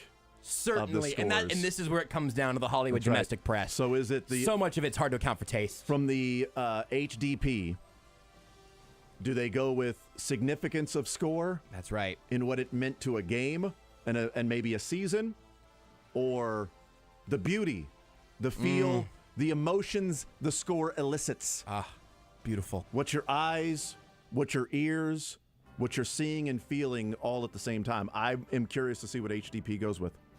The winner is an instant classic. Patrick Mahomes against the Buccaneers. The spin move right there is the Bear and the Revenant. I mean, that moment is hard. It's hard to forget how beautiful that moment truly was. Yeah, and you know what? It is the combination of playing a lot of sports. Yeah. Because that was Mahomes on a basketball court. Absolutely. Slow playing, crossing the defender over. That's a good to point. Get to the sideline. That's a good call. The spin move when you go, and then the little floater in the lane. That really was. That's a good take. So Patrick Mahomes, he Chris played Paul basketball. playing quarterback. That's exactly right. That was Mahomes with his basketball playing. The sidearm throws is Mahomes as a shortstop, second baseman, pitcher, just, the baseball part of it. Play a lot of different sports, and you can be one of the greatest quarterbacks we've ever seen. That's what I say. But yeah, deserving score. A great class of nominees, though, certainly. Absolutely. Two categories remain for us here. One being the Andy Serkis Award for Most Underrated Actor. You may know Andy Serkis's work from a whole bunch of places you haven't actually seen his face. One of the great mocap actors of our time. It was also Alfred in the new Batman movie. Most underrated actor on the Kansas City Chiefs. Lots and lots of nominees. Right. Jason, who do you honor with your nomination? My main nomination is Juan Thornhill. It's a great nominee. As an underrated actor this year, from what he's done, there hasn't been a lot of accolades and things showered and thrown his way, but he's played a really solid safety. He's been pretty damn good this year. I'm going with Juan Thornhill as the most underrated actor for the Chiefs. Beards, your nominee for most underrated actor? I have got, I think, two. My first one I would go with Harrison Butker. Wow. Interesting. We missed him a couple times this year, so we really get to see the full weight of how important he is sometimes. But my main nominee is Clyde Edwards-Helaire. Wow. Have some rough spots here and there, but once you get him inside the red zone, he has been excellent. He's got the second most touchdowns on the team. A big category here. We also received nominations for Chris Jones, L'Jarius Sneed, Orlando Brown Jr., and also Justin Reed, getting both starting safeties on the board. It's easy to be underrated as a defender on the Kansas City Chiefs. It's true. But the winner is... It's Juan Thornhill. Yes, indeed, it certainly is. A well-deserved nomination. He was overshadowed by Tyrann Mathieu in that secondary. That's right. Fully back from injury. Now even a bit overshadowed by Justin Reed. But Juan Thornhill putting together a real nice contract season. I'm very excited that my Chiefs Season Awards bingo card or my prediction sheet finally had one. You got one. Finally got. Well, Juju, I had had a couple. one. Yeah. There's Juju was a good one. And there's a lot of dirty money in the Hollywood domestic press. Yeah. There are bribes all over the place. I didn't want to admit it, but I have to. That makes sense. But yeah, I like the Juan choice there by the HDP. It was the one and only option. Finally, our best picture. The real gem of our awards season, frankly. It's now time for the funniest Russell Wilson thing. The nominees could be endless here. Unfortunately, we only have a 4-hour radio show. That's right. So, Jason Anderson, what are your nominees for the funniest Russell Wilson thing? I had a couple. You have to. I too many to choose from. I figured the plane would be brought up a number of times, so I went with the trying to get his teammates to yell pass or run on the sideline when the other team was on the field, when the defense was out there. Come on, guys, let's help them out. Pass! Run! Come on, let's go. Let's get in this game, guys. Pass! It's even hard to watch you do it as the bit. Sorry, I'm a worthy nominee, Jason. I remember doing that in high school, which was odd because in high school, all we would do was yell, run! And there weren't 60,000 people around you making noise? It was high school in the 90s. Reacting much quicker? Okay. NFL what linebacker? you did was run. What about you there, Beards? Any nominations? Sorry about that, Josh. You go right ahead. I took your role. Thank you. Beards, any nominations? Sorry about that. Dang it. Am I going now? Yeah, Beards, that's you. Okay. My nominee is Broncos Country Let's Ride instantly becoming memeable for everybody that's not a Broncos fan. It became ours almost instantly. That's a great point. It really did. Yeah, I know I just said no, but sure. I do have a second one. Please. I'm assuming the plane has to be nominated somewhere. It has to be. So I'm It not has going to to be. nominate that one. It has. Yes. My second nomination that I didn't know if I was going to go with, but Beards brought it up there, so I kind of want to add on to Beards. Please do. I want to add on to Beards the awful press conference, and then at the end of how terrible they played, I don't even know if I should do this or not, but I have to do this because if I don't do it now, then I'm saying that I'm only going to do this when we win, but Broncos country, let's ride. Other nominees do, of course, include High Knees on the Plane. Yes, okay, thank you. And the entirety of Colts Broncos. The whole game. But the winner of our Best Picture, the funniest Russell Wilson thing, goes to... Broncos country, let's ride. Broncos country, let's ride. Broncos country, let's ride. Do you have Broncos the... country, Do you have... let's ride. I can't play the sad one out of here because it's the same one that the awards music is coming out of. Well, can you bring down the awards music and play the sad one? I need to pull it up. Oh, no, okay. Have the sad one. It's the sad one! Yeah. The sad Let's Ride! The sad Let's Ride. The sad Let's Ride paying off a whole offseason of trying to make Let's Ride a thing. Immediately co-opted. Broncos country. Thank you guys. Thank you guys. Broncos country, let's ride. Let's ride. That right there is our Best Picture. Thank you, Beards. There you go. Well produced. I could have let you know about that ahead of time instead of mid-segment. I forgot. You just said you wanted the Let's Ride. You didn't say which one. I said the sad one, but they're all kind of sad. But they are, and it is cringeworthy watching the behind-the-scenes making of the promo, making Terrifying. of the Broncos country Let's Ride, when he did it like 15 different ways. Yeah. Really And painful. Yeah. And I get like maybe a lot of those would be painful if we just saw it behind the scenes with when they're getting the players, whether it's college or NFL, to look in the camera that you play on the Jumbotron. It was like, let's go! Let's get up! Get up! And they got the arms in the air, right? Pass! Let's Pass! go! Run! Run! Let's go! Run! Make some noise! Like if you just did that with like a green screen in the background and it's like there's nobody around you and just a camera. It's like, okay, let's try that one more time. Whoa, make some noise. Let's go. Get up. And then it's always goofy when it's up on the Jumbotron as well. I never found those to be something to where it's like, that's really cool. No, I'm wired. Hey, Josh, somebody just ran up to me and handed me an envelope. There's actually another submission. What? For How? Broncos for Saddest for Russell Wilson thing? I'm co-opting this off of a comment. Russell Wilson being limited and then everybody making the Mr. Limited jokes. It truly was an incredible year in film. It may not needed to have won, but it needed to get submitted, and it needed its name A lot read. of good films this year. We may, at the very end of this season, do a full category of funniest Broncos / Russell Wilson things. But here at the midseason mark, the bye week mark, congratulations to our winners. Carl Sheffers for Best Directing, Chiefs versus Raiders, a truly deserving victor. I feel like that was an ironic winner by the HTP. Chiefs won the game, Yeah. It turned on the crowd there. That's a good point. Could have been a Best Supporting Actor from the crowd at Arrowhead, I suppose, that day as well. Team effort, that film. Best Supporting Pass Catcher, Juju Smith-Schuster. Great work by number 9. Dancing his way into the end zone, finally. That's right.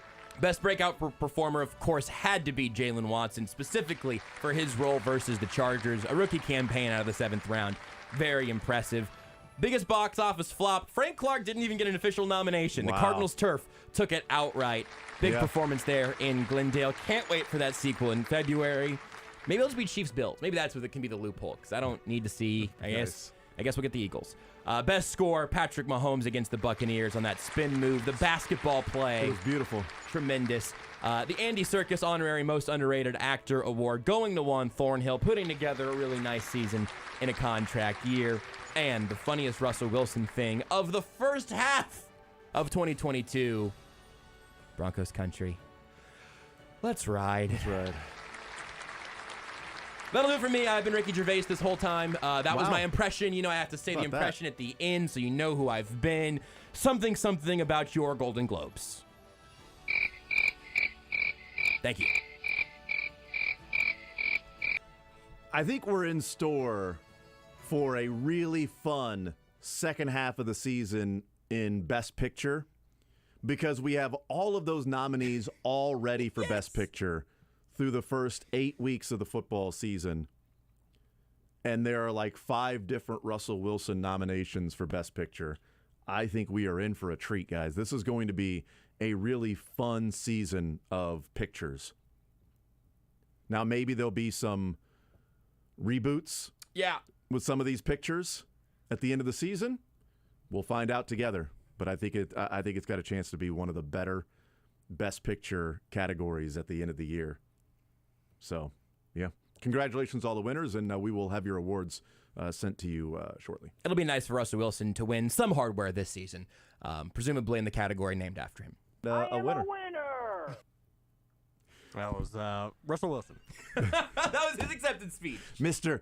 Limited. What are you going to say to Broncos country, Russell? Mr. Limited. What about how often you guys go out and play?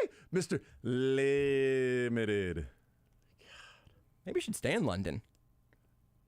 Because he performed the so London well. Broncos. Maybe he needs to fly to London and back and loosen up those hamstrings every time That's on all the about. plane. That's what it finally took. There you go. Did he do anything on the way back? I don't know. I didn't hear anything about that. Did he lead the team in calisthenics? You know, the game started way earlier. He's getting a little up there. Maybe he just needs brunch time football. Do you think Russell Wilson, when he's out with friends and they say, let's do karaoke, and he starts actually doing the calisthenic karaoke across the bar? He is hey guys, doing. I'm doing the karaoke. Yes. Just loosen it up here.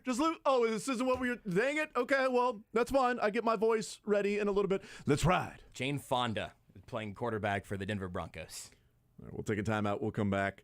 And let's hear from Alex Smith. Let's hear from Alex Smith. You know, he was quarterback for the Kansas City Chiefs for a while. We'll hear from Alex Smith weighing in on the Chiefs offense, Travis Kelce, some other things that he's seen from this team so far. We'll talk with Field Yates coming up at noon. Andy Reid around 12:30. We'll get into some more of the college football with K-State dominating Oklahoma State 48-0. It's still crazy to read that score. And then Mizzou taking care of business at South Carolina 23-10. And what we will see the rest of the season from the local schools with KU back in action this week and against said team that got punked by K-State in Oklahoma State. We'll take a timeout. We'll come back. More Zone next. Take the show with you by listening live on 810WHB.com, in the 810 mobile app, or by subscribing to The Zone wherever you get your podcasts.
You're in the zone Broncos country, let's ride. with Jason Anderson Broncos country, let's ride. on Sports Radio 810 WHB.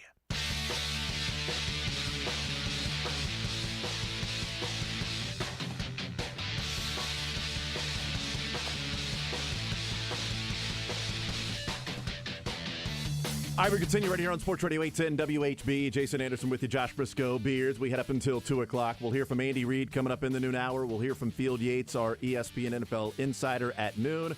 We got Learn Funniest Best today as well before the show is over in the 1 o'clock hour. Let's talk some Kansas City Chiefs football. They get ready for the Titans coming up on Sunday Night Football. That's going to be on KSHB 41. And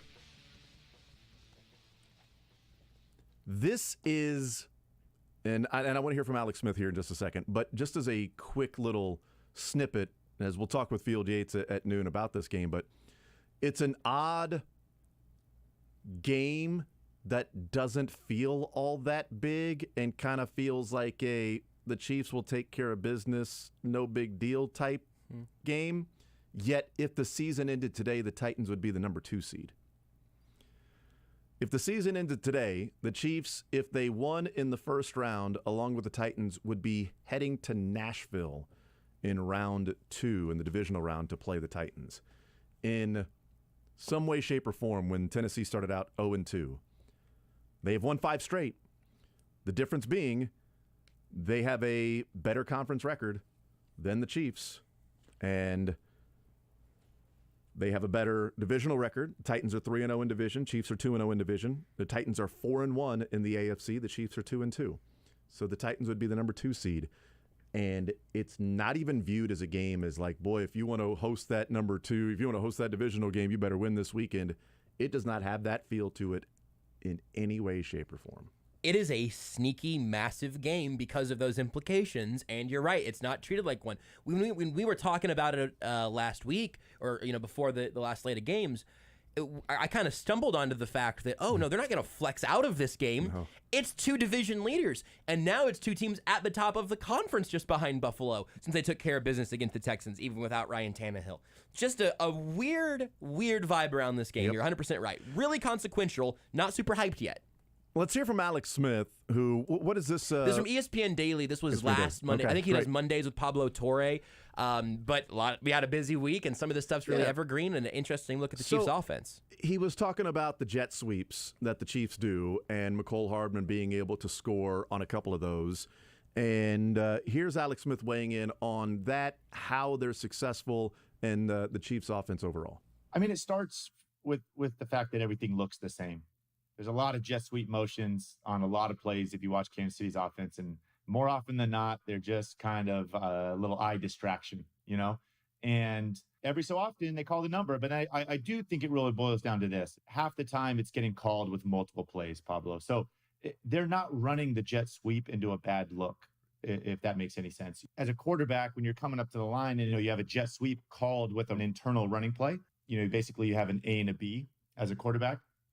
You have criteria all week as you come up and you look to the edge and you're scanning it, that if the jet sweep looks good and you get the right look, you're running it. If not, you're changing the play, and all of a sudden the viewer has no idea, the defense has no idea, and all of a sudden you're running the ball up the middle.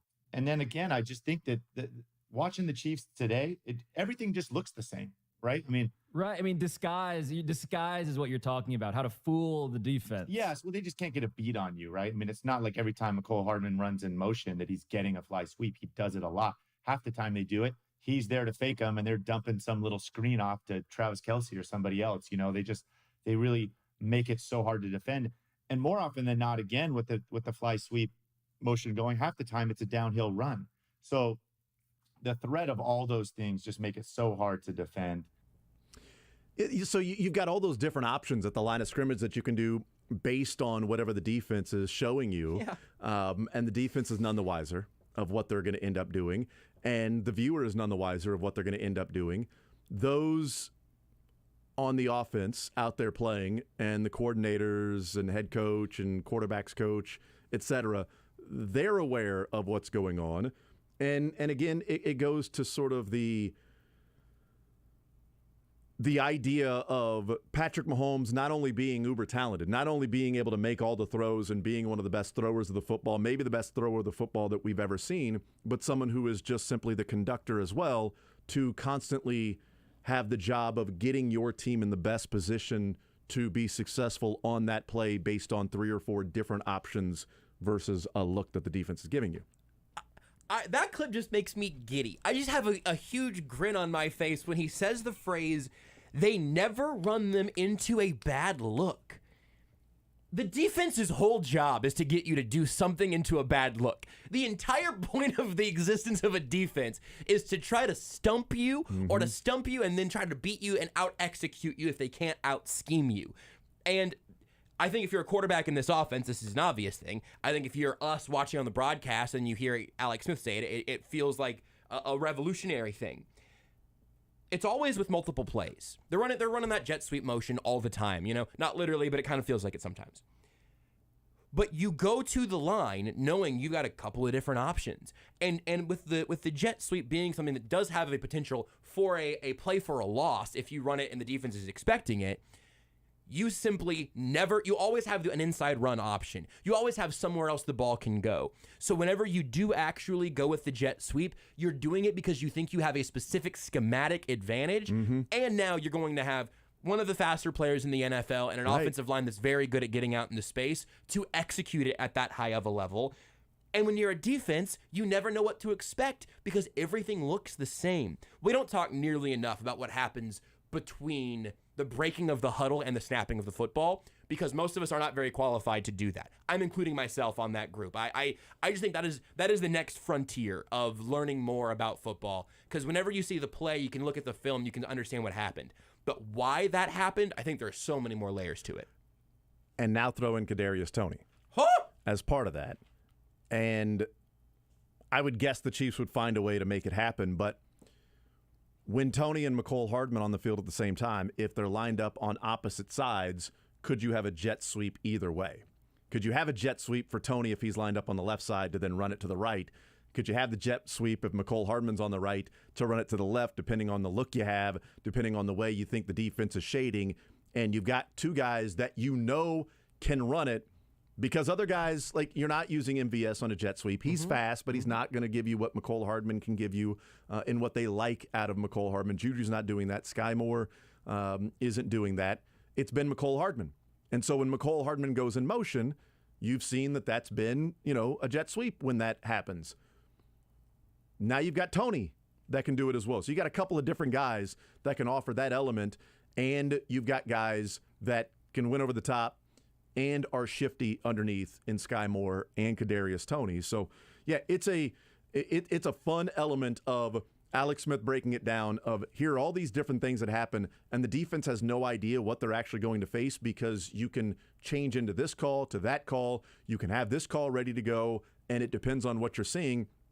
And maybe that's why more often than not that jet sweep type play is successful. Yeah. Because it's not just, hey, all right, let's run this play. You get out there and then you run it. It could also be, hey, let's run this play, and then you audible into the jet sweep based on what you're actually seeing out there on the field. You're just reading and then picking from the options you went to the line with. And I think there is a complexity to that in that chess game that is very hard to be able to see without hearing the play and without knowing the defense's call. I can't remember the quarterback. It was early in the season. It might have been Mitchell Trubisky for the Steelers, because there was a story that he's not allowed to audible. That's right. I think that was him. Trubisky. I think it was. So we were talking about, like, man, you got a quarterback that's going up to the line of scrimmage, and he cannot change the play. He's not allowed to change the play at the line of scrimmage. I mean, you'd better My coach won't let me change the play. Yeah, it was Trubisky. Yeah. And and in this case, it's not like not freedom, not even saying freedom to pull from somewhere else in the playbook, but just the offensive coaches saying, hey, here are your couple options to pick from. Yeah. Read the defense and pick your favorite. And go with it. And that requires some real trust with your quarterback. Yeah, and they have it. And obviously Trubisky is in a different setting, Yep. but just the idea that we are about to run a play into an awful defense, or at least an awful setup for our play, that the defense is going to stuff this, but I can't change it. Yeah. Well, let's see what happens. Let's give it the old college try. We'll take a timeout. We'll come back, and we'll continue rolling. I want to look at some of the games remaining on the schedule for the local teams in K-State, Mizzou, and KU after Kansas State took care of business. More than that against Oklahoma State. Mizzou went down and won. They bought the business. That's right. South Carolina and KU with the week off getting ready for their final 4 games. We'll take a timeout. We'll come back. More Zone next. You're in the zone with Jason Anderson on Sports Radio.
The Zone with Jason Anderson. That's a secret to life. That's what I've always said, is always talk behind someone's back, never actually approach them and get to the heart of the issue. Weekdays from 10 to 2 on Sports Radio 810 WHB.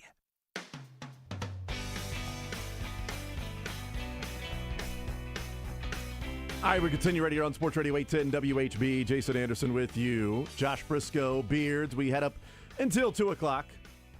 Next 4 hours, we've got you. So,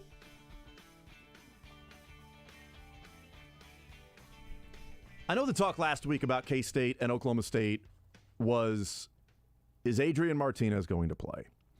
And if Adrian Martinez plays, I like K-State minus the points.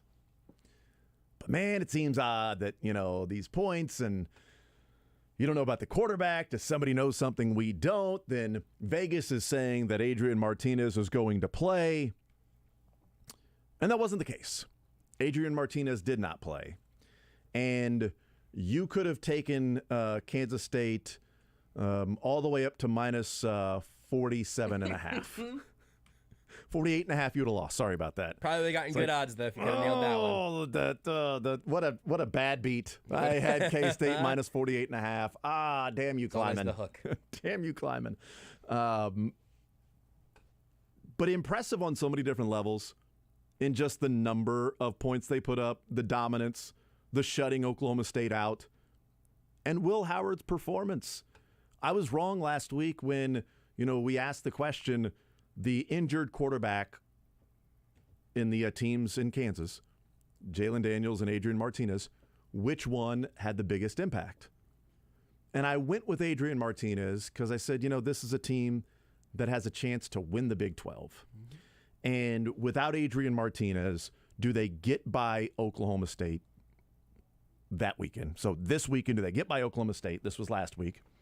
And then they've got Texas at home. You go to Baylor, you go to West Virginia, the Sunflower Showdown. Like with Adrian Martinez, I'd feel really good about Kansas State going and taking care of business in some of those games. But Will Howard, I just don't trust it. And so if Adrian Martinez misses an extended period of time, I think it's unfortunate because Kansas State had a chance to win the Big 12. But the way that Will Howard played just changed everything in my mind of what the answer is. Because the answer is now, to me, Jalen Daniels, because Kansas and the defense and not being able to stop anybody, and you need you need the points to be able to keep track and all of that stuff with, Baylor putting up 35 and Oklahoma putting up, 52. And, what does Oklahoma State do this weekend, bouncing back from losing by 48? Texas Tech on the road that can score. So the answer is Jalen Daniels, but the answer is Jalen Daniels because of what Will Howard did. Yeah. And the defense of Kansas State playing the way that they did. And I think, they had to have been challenged this last week, right?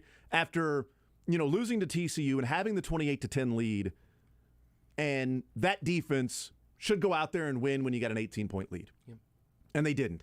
And they had to have been challenged this week about, go out there and play the way that you know how, and they gave up all of 0 points in that game. If they win this game 14-12 in some little scrappy backup quarterback game, the defense looks good again, we could have had a conversation about how the defense responded and how Will Howard did enough to make it happen, to keep their head above water, all that stuff. I mean, not only did I not see a minus 47.5, we talked, it might have been during a break, I can't remember. We talked about last week the idea of just doing a local hater parlay or a KU fan parlay if you wanted to go against Mizzou, against K-State, and go ahead and see what Vegas was missing out on. And whoops, I hope no one had the guts to do that, because it's not just the victory itself. It is the manner in which K-State took it. And they took it with violence on all angles. The turnovers, the efficiency on the offensive side. The first half, this game was over at halftime, and that's something you can't say in college football very often, unless Alabama is one of the teams. I mean, just a total mollywhopping and an incredible win for K-State against a real top 10 sort of team, formerly top 10 kind of team, and with your backup quarterback and a dominant defensive performance, it's one of those things that make you, I think, give credit to the coaching staff when you're able to say, hey, maybe it's about the talent of the backup, the experience of the backup to be able to keep the offense humming. But if you as a coaching staff are prepared to a tune of a 48-0 blowout, that is a tremendous boon to Chris Kleiman, the whole program. I thought the game was over in the second quarter when Spencer Sanders threw the interception. After it was the 30-something yard pass to Phillip Brooks that put him up 21-0. And then the second play of that next possession was the Spencer Sanders interception with Brent's. 10.5 minutes left in the second quarter. It felt over. Yeah, at that point, I'm like, K-State's going to beat them down. Oklahoma State has nothing today, and Will Howard is playing really good football, and Spencer Sanders looks like the Spencer Sanders that Corey hates. and then a couple plays later, they put another touchdown on the board. I think that was to Cade Warner, was the one that put him up 28-0. Regardless, that interception up 21-0, and then a couple plays later, because they got it at like midfield, a couple plays later, he hits like the 40-yard touchdown pass. So you had back-to-back touchdown passes of 30 yards and 40 yards from Will Howard, mixed in with a Spencer Sanders interception, sandwiched around Oklahoma State doing nothing anyway. Yep. That game was over, and to me it was a matter of, okay, name your score. Because to me there was no way that Oklahoma State was going to pull off what TCU did the week before, because TCU had just done that the week before. Yeah. And the defense was going to come out and continue to answer and answer and answer, and that wasn't going to happen. And that interception to Brent's, I was like, this game is over. This game is over right now. And I was, where was I? I can't help you on this one, unfortunately. No, I was in Missouri. Oh, I was at one of my buddies' wedding. It was in Liberty. So there was no in-game betting for me. There was no in-game. That's okay. Because at that point, I don't even know what KU or what K-State's like number would have been at that point. Like K-State minus, like after the interception, I mean. Yeah. After the interception from Spencer Sanders, they were up 21-0. What would have been like minus 28.5? Probably. I would have laid the money. Yeah. I would have laid the points, bet the money, and taken K-State minus whatever points because I thought they were just going to continue rolling. I couldn't, so I wasn't even on the app like looking. I was just, watching on my phone. Oklahoma State got because him the to wedding 3rd hadn't and 8 started, the next but drive. wedding hadn't started yet. Okay, I wasn't even going to doubt that. I was watching on my phone. The wedding hadn't started. How was your service once the wedding did start? Or it was like, do you? Oh my God! 48. That a boy, Luther. For those who believe some of the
The Zone with Jason Anderson. Or can he actually go through a...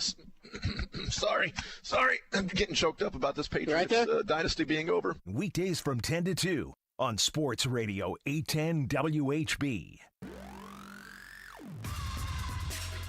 Don't mind me. I was just heading to DraftKings to put a few shekels on K-State to win outright this weekend as the 2.5-point dogs at home to Texas. How often can you beat somebody 48-0, a ranked opponent, play an unranked opponent at home, and be a 2.5-point dog? It's Texas, Jason. They're back. You can win 48-0 and still play the disrespect card. Give me K-State winning outright. All right, let's talk some NFL football. Our NFL insider from ESPN, Field Yates, joins us here in the Zone. Field, how are you, sir? What's up, man? Well, I'm doing better now that I know how I'm going to make my money this weekend because I am certainly betting K-State as well. That is absurd. I happened to watch that Okie State game this past weekend, and oh my goodness, I mean, it was like two different sports they were playing. Yeah, you didn't have to watch much of it. We talked about it. That 10 minutes left to go in the second quarter, that thing was over. It was toast, man. I mean, couldn't be more impressed by the coaching. I mean, obviously the players too, but the coaching staff of Kansas State is the real deal. It's maybe not a total surprise for anybody that used to watch the North Dakota State dynasty run the way they did all over basically every opponent. I know college football generally does come back to the players, right? And most of them go to Alabama and Ohio State and Clemson and Georgia. But coaches do matter as well, and Little Apple looks like the place to be right now in the Big 12 Conference. The Big Apple is where the Chiefs look to get their next wide receiver, Kadarius Toney. Look what we did there. Yes, Kadarius Toney traded to the Chiefs, and the timing of it was just brilliant because on Thursday, Josh and I spent the first hour saying, are the Chiefs going to make a move?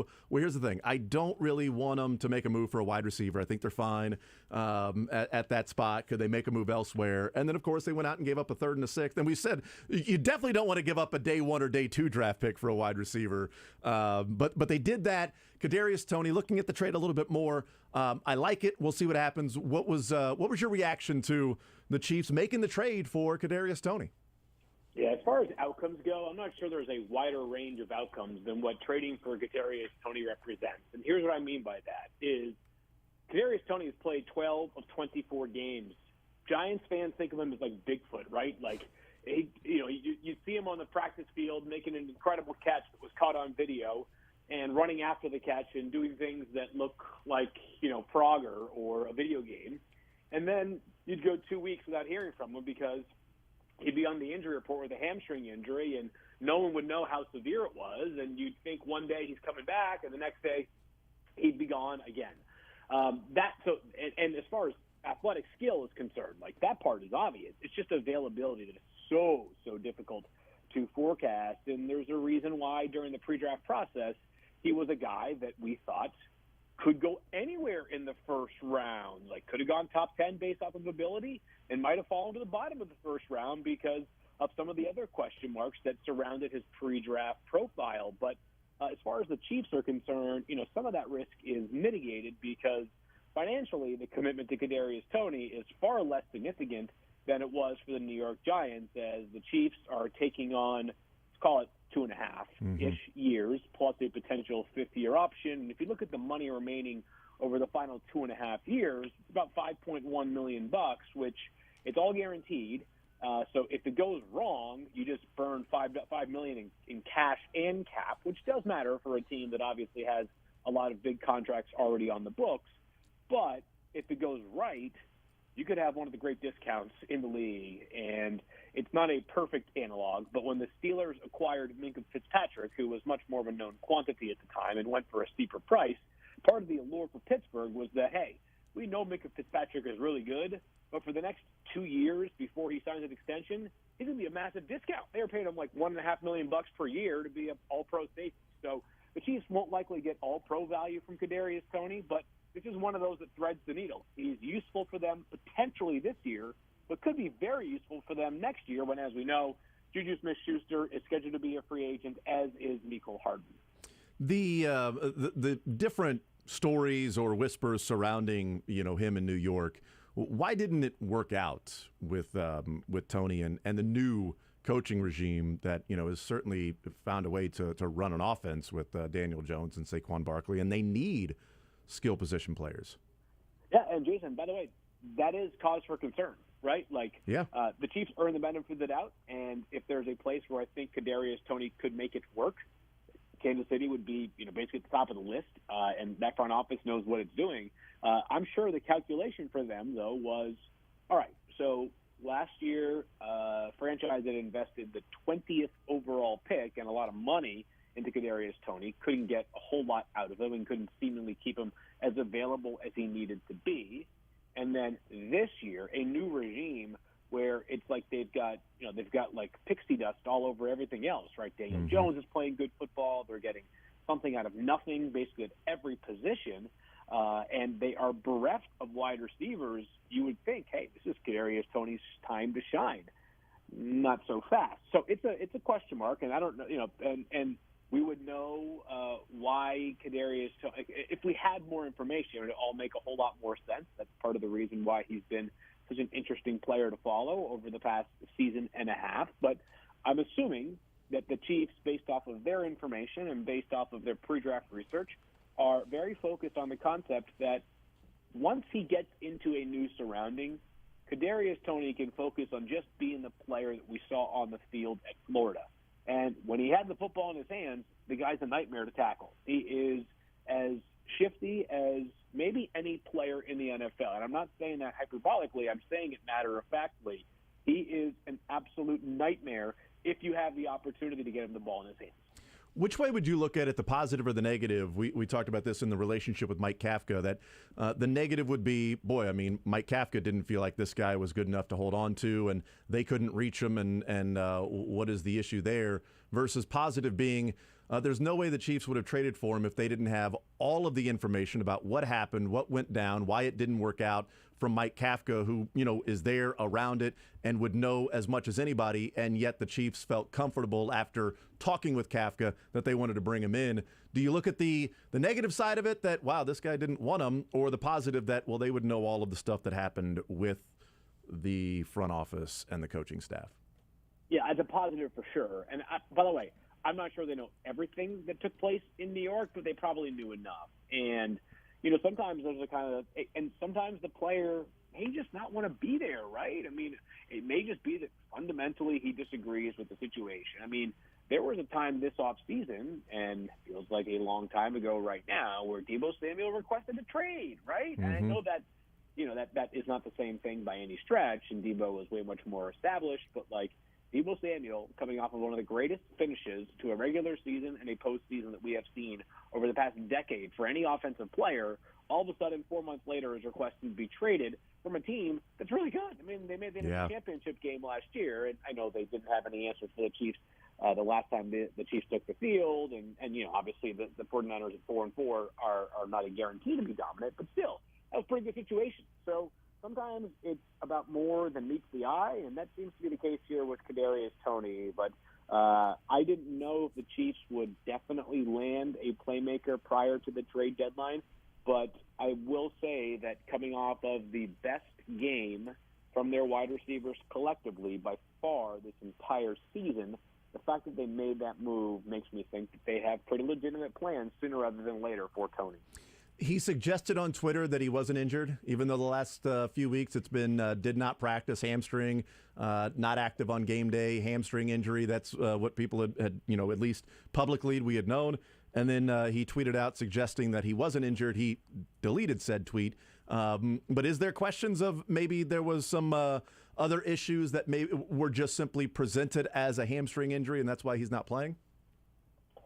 I don't know. That's a good question. I wish I had more information there, but the tweet and then the subsequent delete of the tweet has me as confused as everybody else is. So, sometimes I think what we realize with these guys is that, we see this more in the NBA, where it's like a sprained ankle with 3 months left ends up costing a player on the Oklahoma City Thunder 3 months because they don't want to win any more games to potentially compromise their tanking / lottery odds. And the Giants might be like, hey, you know what? Your hamstring is, 2% sore. Let's just not practice today. We're going to figure this out one way or the other for you. So let's get this thing moving here. So I don't know the answer specifically, but my general sense is that this hamstring will probably be back closer to 100%. Maybe as soon as this week, but I would think in the near future. Yeah, I'm going to guess that he's healthy this week. We'll see. We'll see what happens with that. Field Yates is our guest from ESPN NFL Insider. How active do you think the next 24 hours will be for the trade deadline? Tomorrow, 3 o'clock Central Time is the trade deadline. How active around the NFL will it be? So it's funny. I just have been polling a couple of people this morning. Not the whole league, not certainly not that, but just a handful of folks around the NFL and just sort of gauging their thoughts. And I would say the most popular response is like, I could see something happening, but it's also the NFL where rumors tend to trump actual activity. So there are certainly a couple of names that are worth keeping in mind. Bradley Chubb seems to be one of the names that is most discussed for the Denver Broncos. Even though they won on Sunday, they're still 3-5. I mean, I don't know that anybody sits there and looks at that team and says, we need to be afraid of them right now. And they are also pick deficient going forward as they've traded away, as we know, multiple picks for Russell Wilson. That's a problem because Russell Wilson has continued to play poorly going into their bye. But then there are a couple other names out there as well. I certainly could see a couple of things getting done. The tricky part is that so much of the NFL is still in it right now, right? Like, imagine if a couple of things had gone differently yesterday. The Panthers could be 3-5 and atop the NFC South. They're a team that some thought could trade away multiple players. Now, they have in Christian McCaffrey and Robbie Anderson. Those were already done a while back, but that could have continued with others. But I know they're 2 games back now of Atlanta, but they're still only a game back of both New Orleans and Tampa Bay. And then you have other teams like Green Bay that are sort of weighing the pros and cons here. At 3-5, are they going to be able to make a run to the postseason or a deep one? Maybe. The NFC doesn't look quite as daunting as the AFC does. At the same time, are they just one player away right now from fixing all their issues? To me, when I watched that game last night, it felt like Green Bay played great for stretches of it, and I say great sort of relatively, and they still lost by 10 points to Buffalo, right? They did some really good things last night. Picked off Josh Allen twice, ran for 200 yards, some things that were pretty effective, and they still couldn't hang with Buffalo. So there are some interesting dynamics around the league that I think are impacting just how much activity we will or won't see. Yeah. Once Robert Quinn was gone, I think around here people were talking about Josh Allen from the Jags, and then Kadarius Toney was traded. So I would doubt the Chiefs are going to be active in bringing anybody else in, or even if the Jags trade Josh Allen. I mean, the talk is that, they've been taking phone calls on him to trade him, but it doesn't mean that they're going to trade him. It could be that, hey, if we're blown away by the deal, then yeah, we'll certainly move him, but it doesn't mean that we have to, there's some sort of a fire sale. So I'll be interested to see if Josh Allen gets moved and how much it might be for if he does get moved. Sure. You know what I would say here is, and I don't want to sound like a wet blanket, but this is a piece of feedback I always get from teams, is that there's such a big difference between taking calls and a player being actively involved in a trade discussion, right? And the NFL, as we know, has a lot of people that have worked together in the past that are now on different teams. So if a GM who gets hired from an organization to a different organization calls his former colleagues up, names are going to come. Hey, what are you guys doing there? How's that coming along, right? And it's not like the GM who's asking is doing so because the next step is to make an offer or that he expects an offer to eventually be made. It's more so just taking the temperature of things, right? It's sort of like fantasy football in that regard. A million different things I look around. Hey, that guy's got a couple more wide receivers and running backs. Wonder if it's worth trying to make a deal there. But it's a very different thing. So when we hear these names, some of them we have to understand is if you offer the Jaguars, if anybody offered the Jaguars first-round picks for their Josh Allen, I think they'd have to think about it. Yeah. Not because Josh Allen's a bad player, but because 2 first-round picks is a lot. It's a lot to say no to as well. Two quick ones for you. Field Yates is our guest from ESPN NFL Insider. Ja'Marr Chase, what are you hearing as the extent of that injury? It was first talked about 4 to 6 weeks. Then, they say that they're not going to put him on the IR. What do you think the future looks like for Ja'Marr Chase in Cincinnati this year? Yeah, that timeline is still accurate, Jason. And I think the reason, the advantage of not putting him on IR is that because they have their bye week over the next 5 weeks, next 4 weeks, I should say. Because of that reality, if you put him on IR, you're effectively ruling him out for, including tonight's game, the next 5 games. So if there's a chance he could be back after 4 games, well, then you could you could have him back 4 weeks from now as opposed to having him, automatic rule him out for 5 weeks. So, not every team can afford that because it's hard to juggle roster spots. But they feel like, this hopefully has dodged a significant bullet. That being said, these hip injuries are a little bit scary. I'm not going to lie to you. And for as explosive as T. Higgins is and as good as Tyler Boyd is, significant injury for Ja'Marr Chase because, as we saw last season and this season as well, he's one of the most explosive players in the NFL. Titans are 5-2, and the Chiefs are 5-2. The Chiefs are 11-point favorites Sunday Night Football, and yet if the season ended today, Field, the Titans would be the number 2 seed. The Chiefs would be heading there in the division. It doesn't feel like that. It feels like the Bills was one of those. If you lose this one, can you lose home field advantage? The Titans had just had that feel. They're 5-2, but how good of a team are they? They're okay. I mean, here's what I'll say: so well coached, so mentally tough, so physical. They do a lot of things really, really well. You play the schedule that you are handed, but if you go back and look at their 5 wins, you've got 2 over the Colts, 1 over the Texans, 1 over the Commanders, 1 over the Raiders. 5 wins against teams that do not have a winning record. They have played 2 teams with a winning record this year.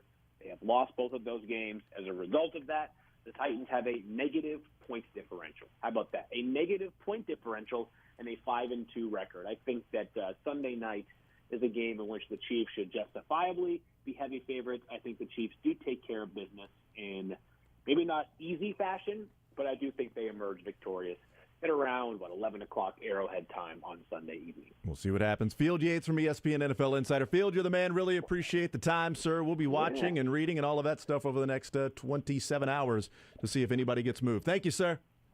All right, sir. Happy Halloween. Absolutely, to you as well. There's Field Yates, our NFL Insider from ESPN. And, yes, you play the teams that are ahead of you. You play the teams that are on your schedule. You don't get to choose that once the NFL, presents that. And, when they lost to the Giants, the view at that time was, oh, my goodness, what's wrong with Tennessee? And now you look at the Giants, and they're pretty darn good. And they lost that game by 1. I will say, though, that the only 2 teams that they have played that have an offense in the top 20 of points scored are the 2 highest point totals that they have given up this year. The Giants scored 21, and they're the 21st best offense. The Raiders are the 13th best scoring offense. They scored 22. But then you got the Colts that are 30th, the Commanders are 27th, and the Texans are 29th. Those are their 5 wins. They gave up 41 to Buffalo. That's the number 2 offense in the NFL. Their secondary is trash. And we'll see if Ryan Tannehill's going to play because Malik Willis wasn't asked to do anything, and that was against the Houston Texans. And Derrick Henry ran for 200-some-odd yards. And you also had, Hilliard that had another 80 as well. That they outgained Houston on the ground by almost 300 yards without a quarterback. You've got to do that. But the 5-2, it's a little suspect in terms of the record. They can prove everybody wrong by going into Kansas City and winning this weekend and beating the Chiefs, but beat the Raiders by 2, beat the Colts by 7, beat the Commanders by 4, beat the Colts by 9, and beat the Texans by 7. Those are their 5 wins. The Titans have, by 20 points, a worse point differential than the Jacksonville Jaguars. Wow. The Titans have won 5 in a row. The Jags have lost 5 in a row. The Jags are plus 14. The Titans are minus 6. I mean, 5 of their 7 games have been played within 1 score. The only 2 that were not, they beat the Colts by 9 and they lost by 34 to the Bills. Other than that, a 1-point a 1-point loss, a 2-point win, a 7-point win, a 4-point win, and a 7-point win. And it's funny, Mike Vrabel, I was going through some of the sound this morning of different NFL clips to see if there was anything worth playing. And one of the things that was labeled, Mike Vrabel, Titans have won 5 games in a row, the same game. Or they've won 1 game 5 games in a row. Sure, got it. I think is the way that it was labeled. In my mind, I didn't know what he was going to say. But when he said it, I'm like, okay, it makes sense. He said, I've told our team, we've won 1 game 5 weeks in a row. We just got to keep winning 1 game, right? I viewed it as Mike Vrabel almost saying in a press conference that, yeah, we played the exact same game 5 weeks in a row. That is also how I was digesting that. It's a closer game. The other team's offense really hadn't done much. We've had to rely on Derrick Henry and Ryan Tannehill at times and trying to do just enough, and we found a way to have more points than the opponent at the end of the game. When I read the description, that's what I thought he was saying. Yeah. But then he was saying to his team, yeah, we started off 0-2. We've won 1 game 5 weeks in a row. That's what we got to keep doing, just winning. Go 1-0 every week. Just go 1-0 every week. And you're going to be, whatever it might be.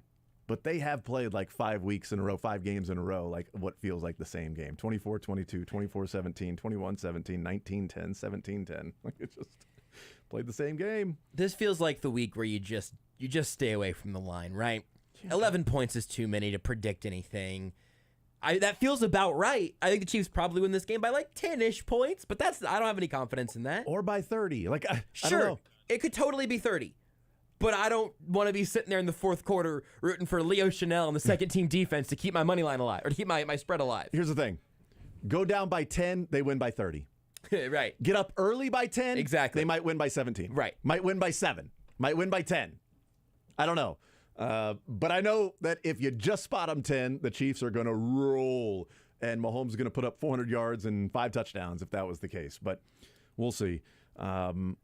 Yeah, I don't know if anybody's going to be moved in the next 24 hours or so at the trade deadline. It might come and go with a whimper, but that's because the bigger moves were made before the trade deadline. Yeah. Robert Quinn, Christian McCaffrey, even locally, Kadarius Toney, and some of those big trades that if Josh Allen isn't traded, if Roquan Smith isn't traded, Brian Burns, if he isn't traded, Kareem Hunt, I'll be interested to see how often the Browns play Kareem Hunt tonight.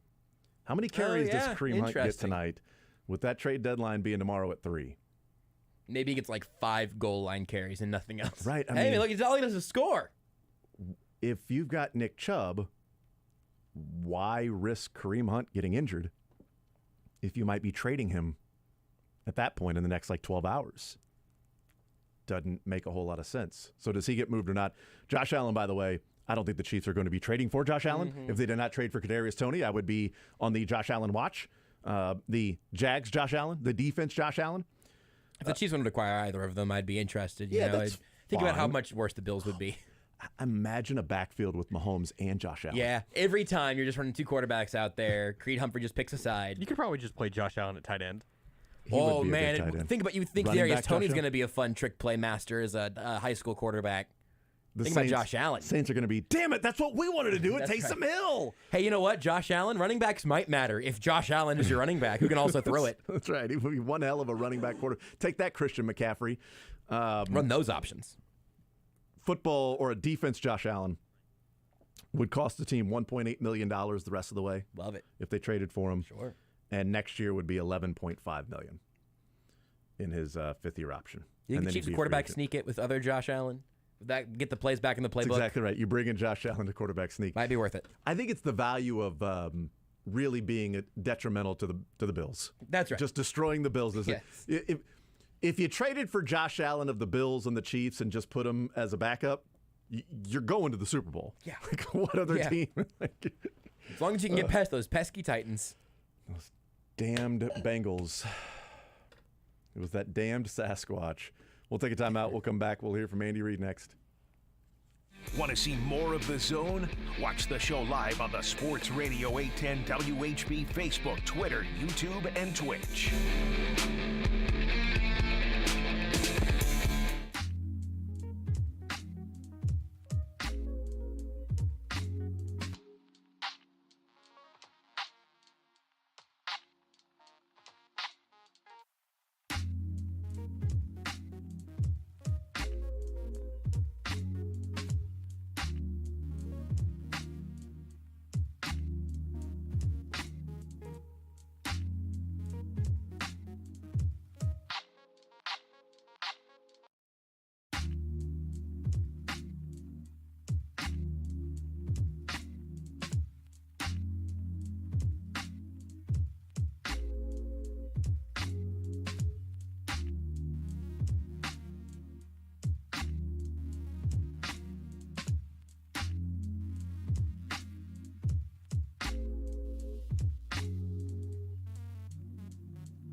The Zone with Jason Anderson. I've said it before. I've never seen a fast guy that has the endurance that he has and the energy, and he lives on gummy bears. I mean, it's ridiculous. I look at a gummy bear and put on 5 pounds. He goes out and screeches with them. So it's jet fuel for him. On Sports Radio 810.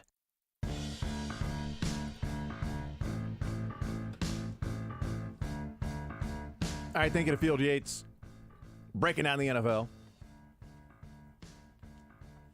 Kadarius Toney.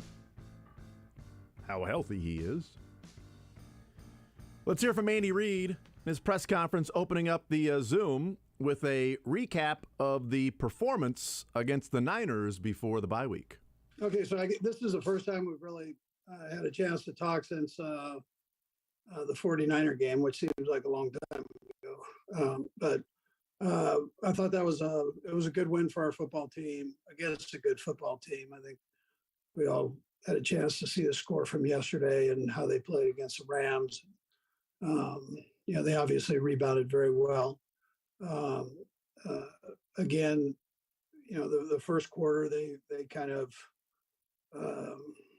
were up on us, I want to say 10-7, then we were able to kind of work our way back and ended up having a good fourth quarter and winning the game. It was fairly balanced pass and run.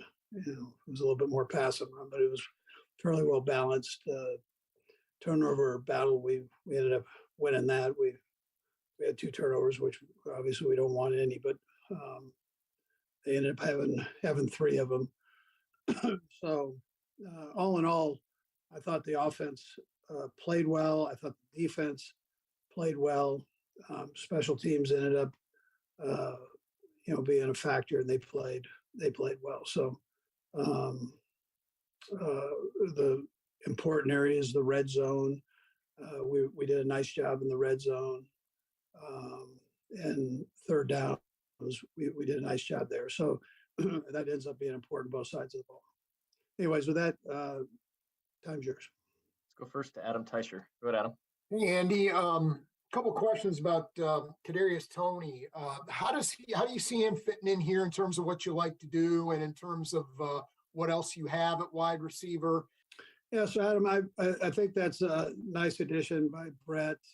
He is healthy right now, which is a good thing. Look forward to getting him in the mix somehow. We're working through that. We're meeting as an offensive staff and going through those things now. So we'll just see how it sorts out here. We've got one football and we got a few guys that we like to get the ball to, and we'll see how he fits in. I'm not expecting him to learn the whole offense in a day. I think it'll be a gradual process going forward, even though he is a smart kid. So I'm sure he'll pick it up relatively fast. He's healthy right now. A nice addition. He's healthy right now. Interesting. Sort of foreboding. Because it depends on how you want to hear that. Is he's healthy now as opposed to earlier, or he's healthy now as opposed to a few weeks from now? It kind of depends on which direction you're looking. We'll talk again Wednesday. Yeah. And I'll tell you who's going to practice and who's not going to practice. Nice pickup by Brett. Andy Reid had no idea. He found out on Twitter, I bet. Yeah, of course. Yeah, Brett handles all of those things. Veach will handle those things.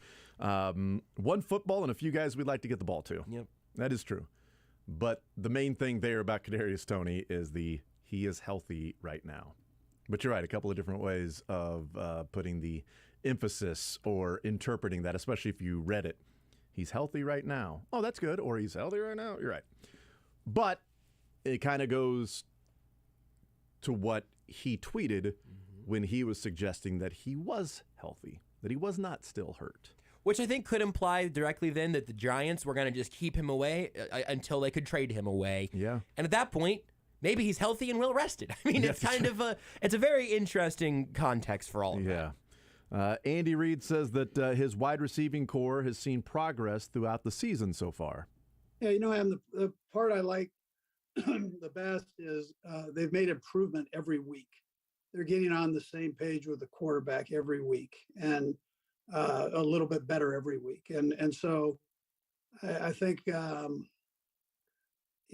like what I'm seeing there. I like the strength in which Juju's playing with, the speed in which Marquez is playing with. So, and then obviously with McCole, he's been doing a lot of different things for us and doing them well. Let's go next to Herbie Tiopi. Go ahead, Herbie. Hey, Coach. Good afternoon. All right, Herbie. Two questions here as well. The first one on Kadarius Toney. How much flexibility do you think he'll give you also on special teams as a potential returner? And Brad, I'll have another one.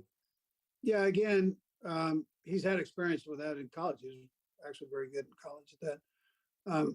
Not as much in the NFL as college, but we know he has that potential, and we'll just see where that goes, Herbie, as we go forward here. Okay. And the second question, Coach, understanding that the phrase starter sometimes doesn't really mean that much depending on the position group, but like against the 49ers, Pacheco got the start. How much of this is dictated by the opponent going forward? Yeah, so we have plays in for all three guys, and it's kind of what numbers up first. And as far as that goes, I thought, listen, Herbie, I mean, I thought that was a way of getting him more than 10 reps that we got him the last time. And the way it worked out, I knew that 25 would get enough reps. I knew 1 would get enough reps. And then I was trying to figure out a way, EB and I sat down and hammered this out. How can we get him more than 10 reps in a game and feel good about it? So I think the way it worked out, it worked out well for all three of them as going forward here. We'll just see though. But they all had certain plays that they were running. It's interesting. The starting Pacheco was a way of getting him more than 10 reps. Like, how do we have to go out of our way to make sure that he gets at least 10 reps in the game? Well, you know what? What if we started him and gave him part of those first 15 scripted? Then we know he's going to continue to get those. I'd have to sit down and think for a little bit as to what I make of that comment and maybe what it means about their view of Pacheco or their tendencies of just simply saying, all right, well, Clyde's in the game. All right, Clyde's in the game. We're running this one. It's with Clyde. All right, this play's coming up. It's a Clyde play. All right, we got this one over here. It's Clyde. Oh, wait, Pacheco only carried the ball 3 times. What happened there? Well, we need to figure out a way to get in the ball. I have 2 things from that kind of jump out. One being that they are making a concerted effort to get Isaiah Pacheco involved in the offense. And 2, that they're not at a point where that's happening naturally. For Clyde, he said, you knew 25 and 1 were going to get their work. There's stuff in the playbook that basically requires Jerick McKinnon to be the running back for it. If it's a pass pro situation, if it's the screen on 3rd and 20, Clyde and McKinnon are going to end up in the game because of the situations and what the Chiefs have been practicing with those guys for the last couple of years, more than that even for Clyde. But they really want Pacheco to get more work at the NFL level. I think that says good things about how they view him. It just hasn't been as natural as it has been to keep Clyde and McKinnon in the rotation. Yeah, so 8 touches for Pacheco, 6 touches for Clyde, and then 4 touches for McKinnon. 8-6-4 for Pacheco, Edwards-Helaire, and McKinnon. And I also think they like having all 3 guys they can rely on. Yeah, absolutely. I think that's the goal. I don't think the goal is to make Pacheco a workhorse. I think the goal is going to be, let's spread this thing around. Andy Reid was asked about his favorite Halloween candy and costume. Yeah. So listen, I've got 2 favorite candies for sure. Peanut coated M&Ms. I mean, I love those peanut M&Ms actually. And then Mr. Goodbar. It seems like every time I walk by Mr. Goodbar, he calls me, and says, "Andy, come eat me." And so I very seldom pass those up. The costume that I remember most is probably a Batman costume, which as a portly kid, that was probably not a good look, but I felt like it was. I felt like I could fly. I felt like I could fly. You see Jason Kelsey, by the way, as a total aside, yesterday on the sideline wearing a Batman mask. Yeah, fat Batman, baby. Fat Batman. Favorite was Batman, and he loves the peanut M&Ms and the Mr. Goodbar. So he is a fan of chocolate. So Andy, come eat me. He's a fan of the chocolate peanuts combo with the Good Bar and the peanut M&Ms. No mention of the Reese's anything? So maybe not peanut butter and chocolate. That's my number one. Peanut butter and chocolate, all-timer. Mr. Good Bar, though, historically underrated. A great poll from Andy Reid, a man of culture. Yeah. Love a Mr. Good Bar. Just the mini ones. I don't think I've ever had a full-size one. Feels like a lot. But again, I feel like his favorite candies are one note. I don't know. Peanut M&Ms, it's chocolate and M&M, and Good Bar is chocolate and M&M. Chocolate and peanut. Sorry, chocolate and peanuts for the peanut M&Ms, and then chocolate and peanuts for the Good Bar. But that means he likes the texture. He likes to get a little textural variance. I'm a big texture guy in my candies. So the Good Bar doesn't have the thin candy shell. Right, but it's got full chunks of peanuts as opposed to a Reese's cup. Well, it's not Reese's cup, but I'm just talking about specifically the peanut M&Ms. Right. Because to me, it's the same note. It's chocolate and peanuts. Chocolate and peanuts with both the Good Bar and the peanut M&Ms. It's a beautiful note, though. It's a beautiful note. I agree. And to each their own, whatever he likes. It's two different combinations of the same thing. He clearly has a tast for candy that he looks for. Absolutely. If he would have thrown in, a little Now and Later or something, it would have been a little more interesting, I guess. But I respect I'm very much team chocolate and peanuts. Yeah, no, I'm here for you, totally Coach. Good with that. Yeah, I gotcha. Oddly enough, Airheads. I'm a big fan of. Are you actually? No, I was saying with Andy Reid. I've been crushing Airheads out of the candy box. I hope we're not getting too many kids tonight because the Airheads are limited. Mr. Good Bar says, "Andy, come eat me." Andy, come eat me. Unbelievable. All right, on that, we'll take a timeout. We'll come back. We'll continue to hear Andy getting questions about probably his football team next. Follow the show on Twitter at J810Anderson, at JB Brisco, at Beards McFly, and at Sports Radio 810. Sports Radio 810 is a proud sponsor of the 33rd Annual Thanksgiving Day 5K Run and Family Stroll presented by T-Mobile. The race takes place at 9 a.m. on the Asperia campus in Overland Park. So come out and get your day off to a healthy start before sitting down to Thanksgiving dinner. Each participant will receive a comfortable long-sleeve shirt and warm beanie courtesy of T-Mobile, as well as delicious Krispy Kreme donuts after you cross the finish line. And new for 2023, your dog is welcome to run the 5K with you as well. Register you, your family, and your dog today by visiting ThanksgivingDayRun.org. That's ThanksgivingDayRun.org. The second you walk through those iconic red doors, you know you're somewhere special. Fresh cut wood burning in the wood-fired grill and the sizzle of Scratch Kitchen ingredients fills your sense. Kansas City's best little upscale neighborhood joint. 6 Kansas City area locations: Brookside, Leawood, Liberty, Overland Park, Lenexa, and now Lee Summit. Get in here. Get ready for Monday Night Football with the KC Legends Show, hosted by Bill Moss, live from Barstool Sportsbook inside Hollywood Casino.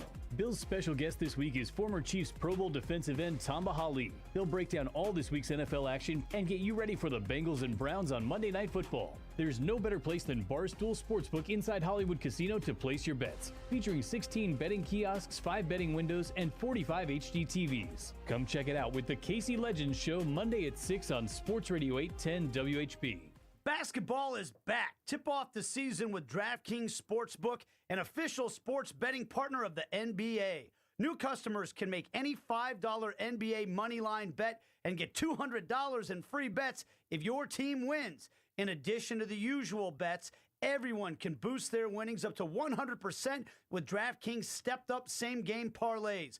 Go to the DraftKings Sportsbook app, opt in, and place a stepped-up same-game parlay today. With payouts bigger than ever, DraftKings Sportsbook is the place to go to bet on the NBA. Download the DraftKings Sportsbook app now. Use promo code 810WHB. Make any $5 bet this week and get $200 in free bets if your team wins. Only at DraftKings Sportsbook with promo code 810WHB. Gambling problem? Getting help is your best bet. Call 800-522-4700. 21 plus, physically present in Kansas. Bonus issued as free bet. 1 boost per eligible game. Opt-in required. Deposit, parlay, and wagering restrictions apply. Eligibility and terms at sportsbook.draftkings.com/basketball terms. At Bobside Kia, we plan to continue the tradition of great customer service our dad started. Come out to Bobside Independence Kia and find out why we are the oldest family-owned Kia dealer in Kansas City. And that's no BS. Is this where I say brilliant? Bobside Independence Kia, no BS.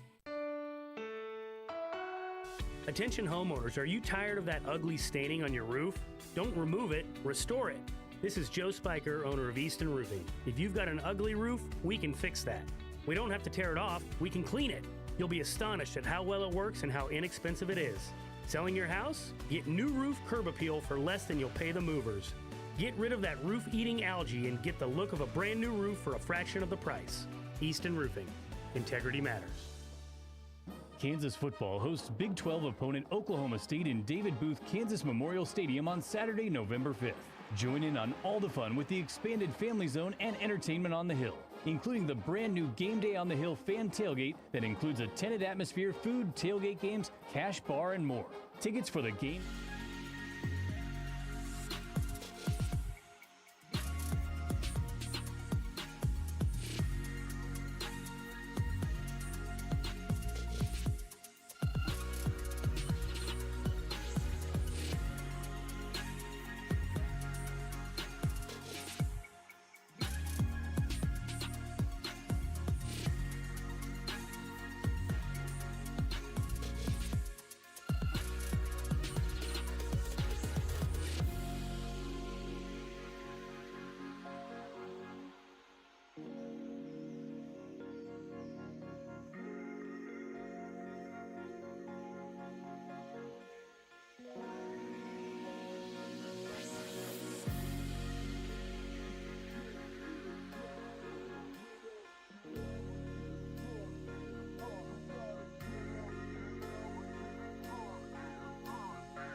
The Zone with Jason Anderson. Hey, you're in the room all by yourself, dude. Weekdays from 10 to 2 on Sports Radio 810 WHB. No, you're all right. That's okay.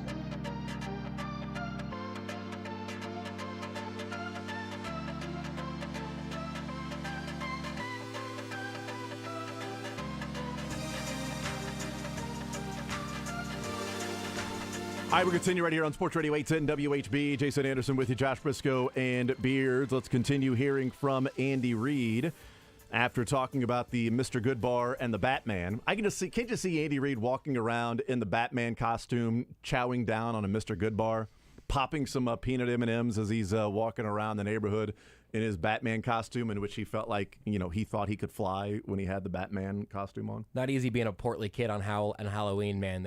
You don't get a whole lot of easy layup costumes there. Yeah, I mean, also, the kids could probably do without the comments of, why don't you go ahead and take 2 or 3? I bet. Yeah, you go ahead and take 2 there, kid. Thanks. What are you trying to say compared to the kid next to me? This kid only gets 1. He eats more than I do. This is why you just go as a football player, and just some shoulder pads kind of help, a big jersey. You can make do. As Andy Reid talked about Tyreek Hill, that he's never seen somebody with so much stamina who runs so fast all the time and then never gains any weight. And he's like, I get the Jolly Rancher. Powered by gummy bears. Yeah, powered by gummy bears. Look at a gummy bear. I see a gummy bear. And it's like, you want me to have 3 pieces of candy because of he eats whatever he wants and he doesn't gain any weight? No.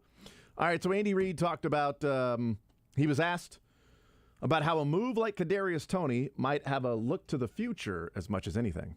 Yeah, listen, sir, and I mean, on those, you've got to look at, we're always trying to stay 2 to 3 years down the road on that part, and our financial guys do a great job with it, and likewise, our cap guys, I'm saying, and likewise, Veach does a great job with it. So they share that with me.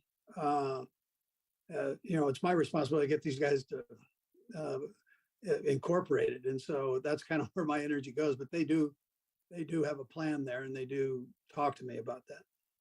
And then I know, as the coach, you're focused on right now, right? And then Brett has to look at the bigger picture. And so when you're getting a new weapon, pretty easy to say yes.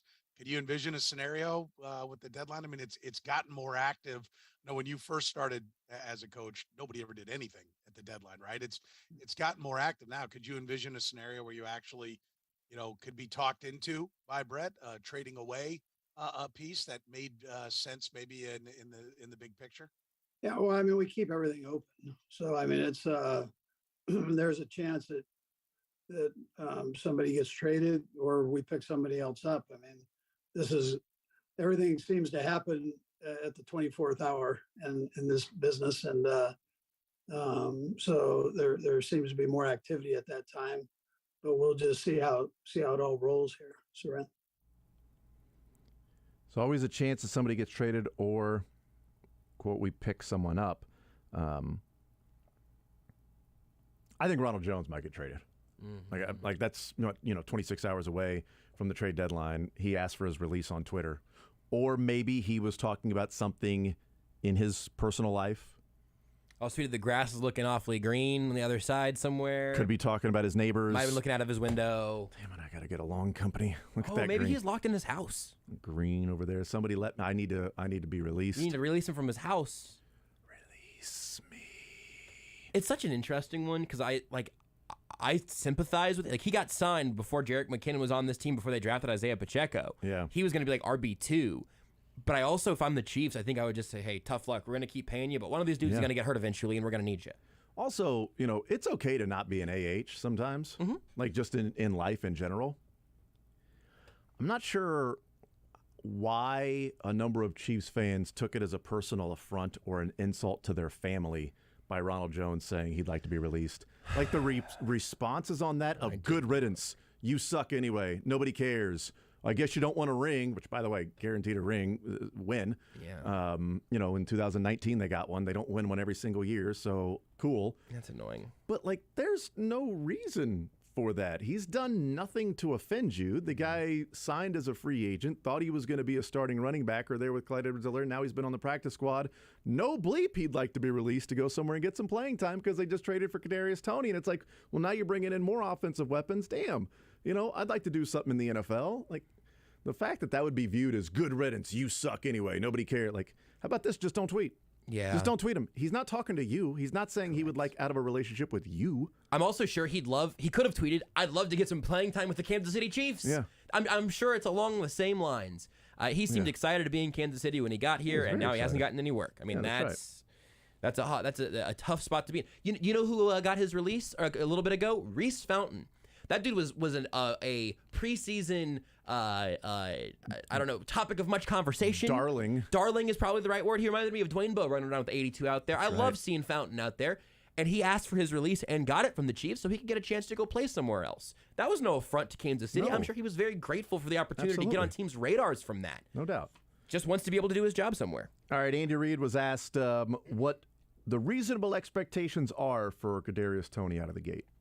Listen, man. I mean, we've got a handful of guys that are very capable, and like I joke about it, but I mean, you have one football, and you want to, you can only spread it around to one person at a time. So it's but at the same time, we try to exploit everybody's strengths and use them, and as we go, and then work on whatever weaknesses they have. So that allows us to get guys in at least a decent position to do what we think they can do best. And so it won't be any different with him than the other guys. I mean, we'll see how it works out, see how fast he picks it up. And he hasn't played for a couple of weeks here. So getting him back in the swing of thing and the speed of it and all will be important. And then we'll just see. We'll take it day by day. We'll just see how he does with it. But he's a nice addition. I just, I'm not going to rush him into something that he's not comfortable with or I'm not comfortable with. We'll ask Nate Taylor. Go ahead, Nate. Andy, everybody knows your success coming off a bye week. I just wonder, from your vantage point, how much of that is about, sort of self-scouting, seeing what you are good at, what you need to improve at, versus just the opponent and having, 12 to 14 days to get prepared for them?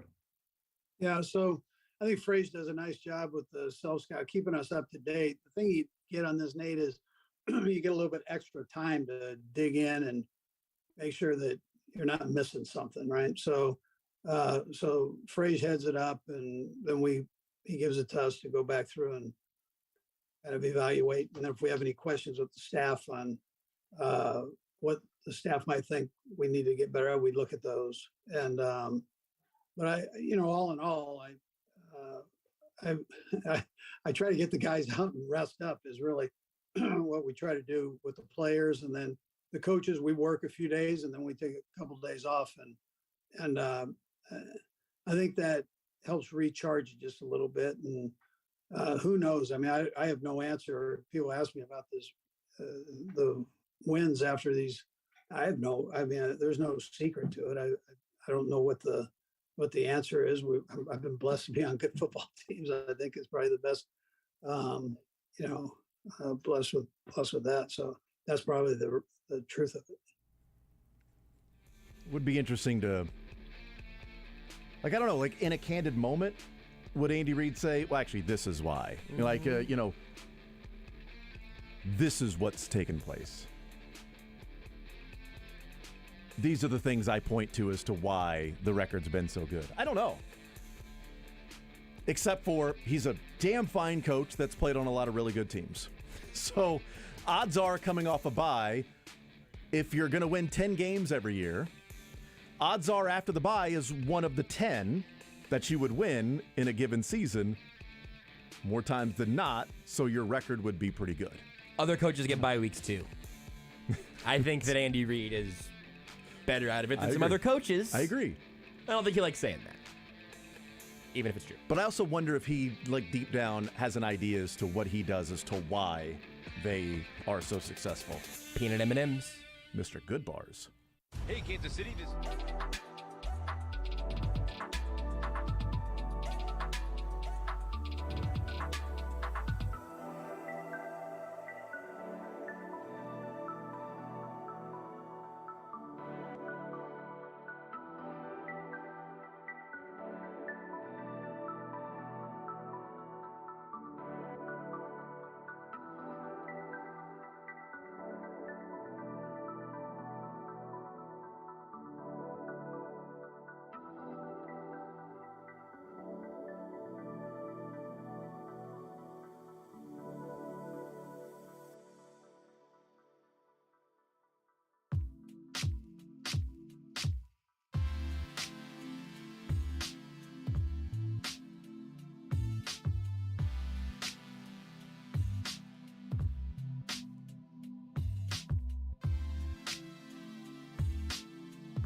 Looking to advance your nursing practice? The University of St. Mary offers flexible undergraduate and graduate programs. Apply at stmary.edu/nursing. The Kansas City Royals have hired their next manager, Tampa Bay Rays bench coach Matt Quatraro. His introductory press conference is scheduled for Thursday as the Royals continue their offseason overhaul. The big win from the weekend came from Manhattan as the Kansas State Wildcats absolutely demolished Oklahoma State, even without Adrian Martinez, winning 48-0 and rising to number 13 in the nation. They open as underdogs to Texas this weekend. Missouri also got a big win on Saturday, officially starting a 2-game winning streak with Kentucky up next. Mizzou beat South Carolina 23-10 after 2 early touchdowns and a bunch of field goals en route to their second consecutive win in the SEC. Chiefs head coach Andy Reid says new wide receiver Kadarius Toney is healthy. We'll see how much he plays on Sunday night this weekend against the Tennessee Titans. This is SportsCenter.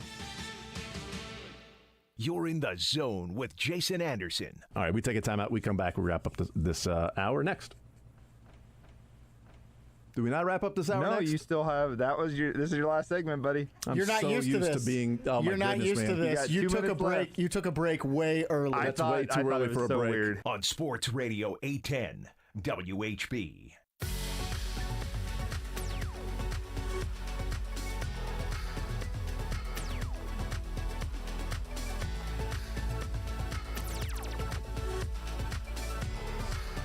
Interesting song. Some of these royalty-free ones sound so much like other songs that it's not until like 30 seconds go by that I confirm that it's not actually like that one M83 song or something. 913-9124. That's what it sounded like. Nailed it. You're just playing Galaga on the audio computer. The song's still going on? Playing Space Invaders. 913-912-4810. All right, Andy Reid talking about Kadarius Toney a lot. To paraphrase and to give you the cliff notes, he's healthy right now. He had experience in college returning kicks, so there's always that potential there. They always try to look 2 or 3 years down the road, and they're not going to rush him into anything. So there you go. The Kadarius Toney conversation, which was the main stuff from today. Also about the wide receiver group overall, that, he said he likes the strength that Juju is playing with and the speed that MVS is playing at. So that's interesting. Maybe that's just a matter of you're getting more and more used to the playbook. Now you can do the things that you're good at.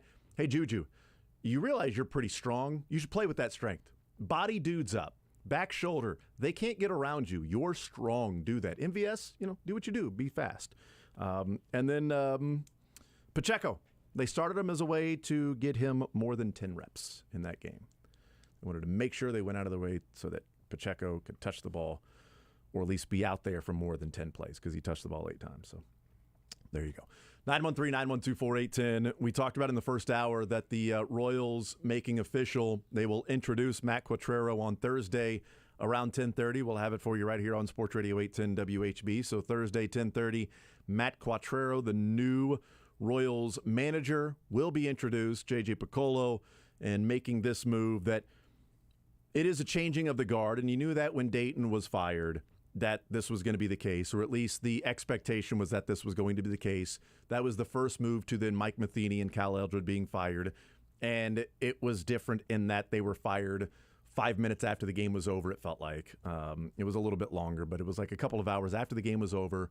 News got out that Mike Matheny was fired, and it's taken a little bit for them to find their manager, and there was a fear and a worry that if it was going to take this long, would the best candidates be gone?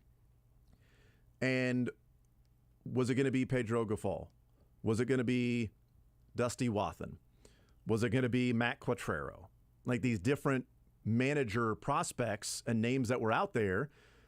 And it felt like all along, like at the beginning, it's like, well, odds are it's going to be Wathan.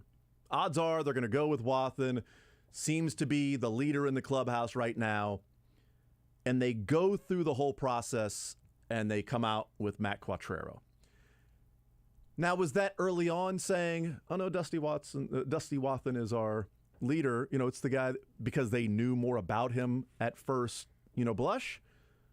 Or did they go and interview a bunch of guys and they landed on the more and more they were aligned with Matt Quatraro?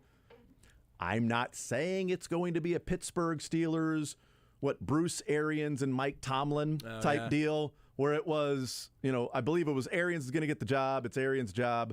And then all of a sudden they hire Mike Tomlin. It's like, well, this guy came out of nowhere. Nobody was even talking about it. Well, yeah, he went in there and blew him away in the interview. And they're like, I think this is our guy. And so they went with their gut and their instinct, and that was, their guy. Now, you've got a Super Bowl for the other guy as well. So Super Bowl winning coaches. They had good options. Yeah, so they had some pretty good options. Their hiring process was working. That's exactly right. Quatraro, to me, won't make as big of an impact as a head coach in the NFL will make as a manager. But if the process was we're going in with a number of people that we have in mind and we're going to let the whole thing play out and not have any preconceived favorites or notions, and we're going to go with what we think is best, and they end up going with Matt Quatraro, I'm good with it. He was my number one. I wanted them to hire Quatraro. They did. And my assessment is that we'll see. Yeah. We'll see. I think he's a really good managerial prospect. I think there have been some good managerial prospects that have failed. Yeah. There's probably some good managerial prospects that people looked at and said, wow, that guy's really good. And there are some managerial prospects that have just sort of been average, just generic. So we'll see. But it's ultimately how aligned he is with J.J. Piccolo, and J.J. will have way more to do with the success of the Royals than Matt Quatraro will. But I'm excited that they went the route, at least from what they were saying in the press conference, to then actually doing it in real life, and not just saying something to appease the fans and then going about doing the same thing they had always done. Beards, I'll call on you if you remember the comment you were telling me about earlier, because it's a good distillation of kind of how I feel. If it's the one I'm thinking of, then yes. But if it was Pedro Grifol, it would have been, JJ in-house, Pedro in-house, how big is the changing of the guard? Yep. Even with Wathan, it would have been like, well, there's such a good connection here. There's such a quality hometown connection. I think Carlos Beltran was the name that came up in the comment that Beards was looking for. That's fine. Grab it if you can.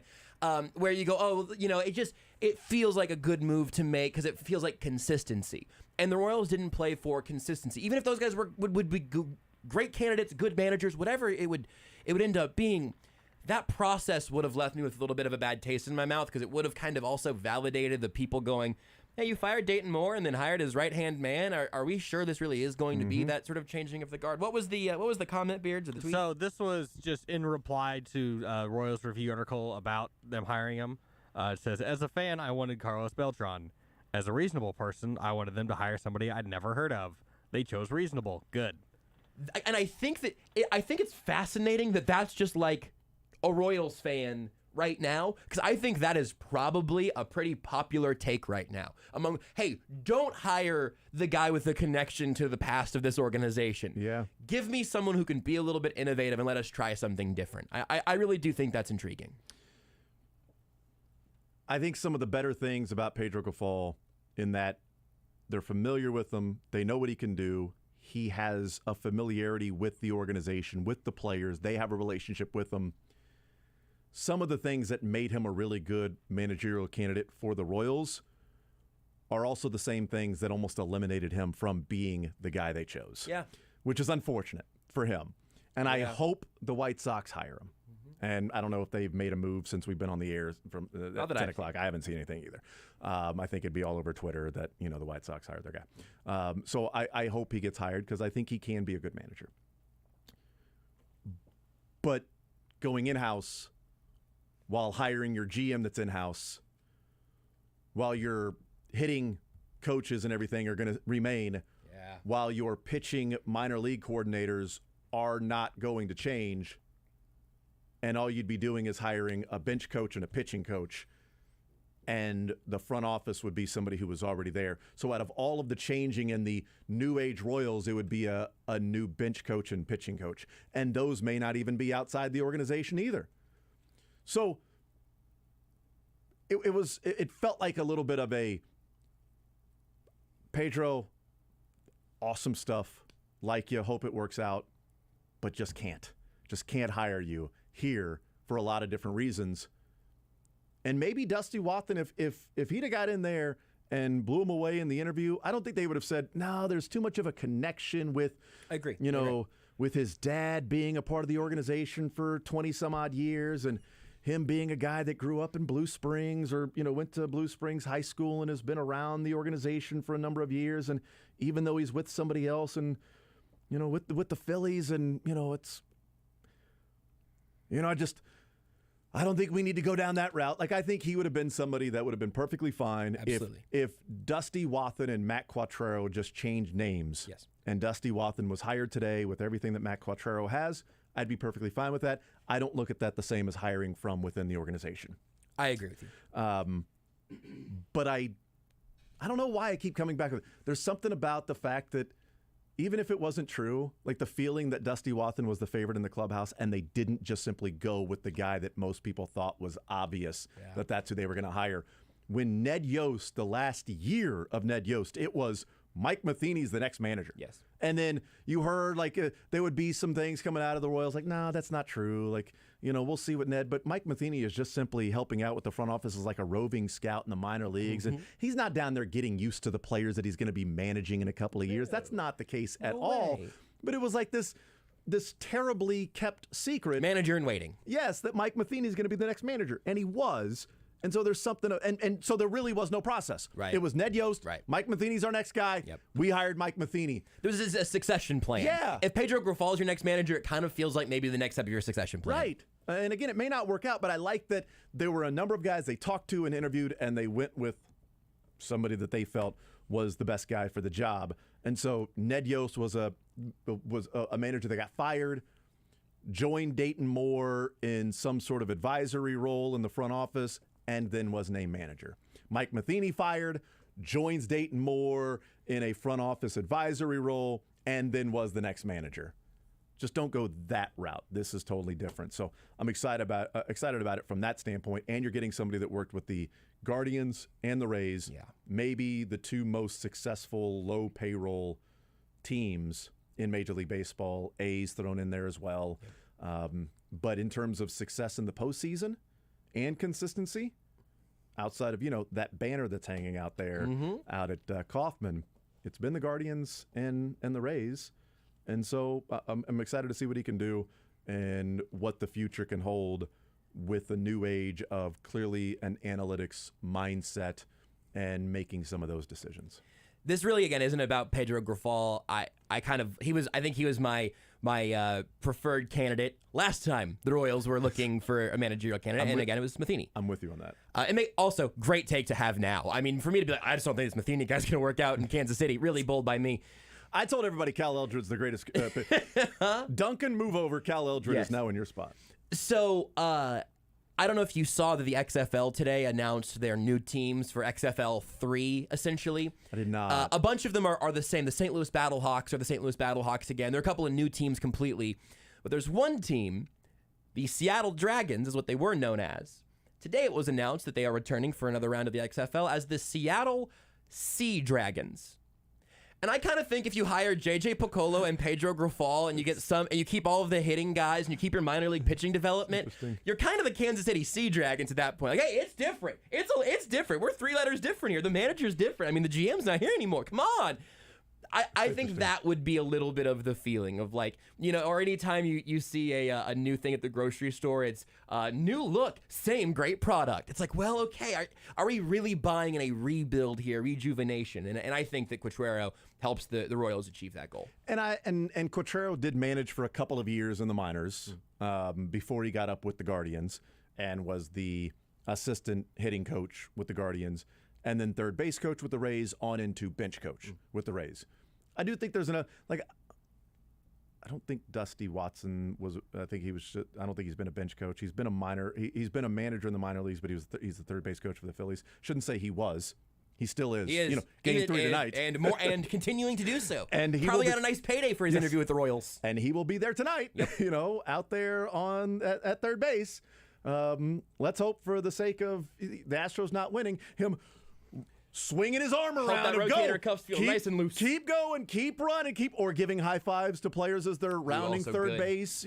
Bryce Harper, whoever. Hopefully that's the case for the Astros not winning. Also, shout out Phillies for winning Game 1 to break that Astros winning streak so that they were not tied with the Royals for the most consecutive wins in the postseason of 8. The Astros finished with 7 this year. So thank you, Philly, for winning game number 1. You've done your service.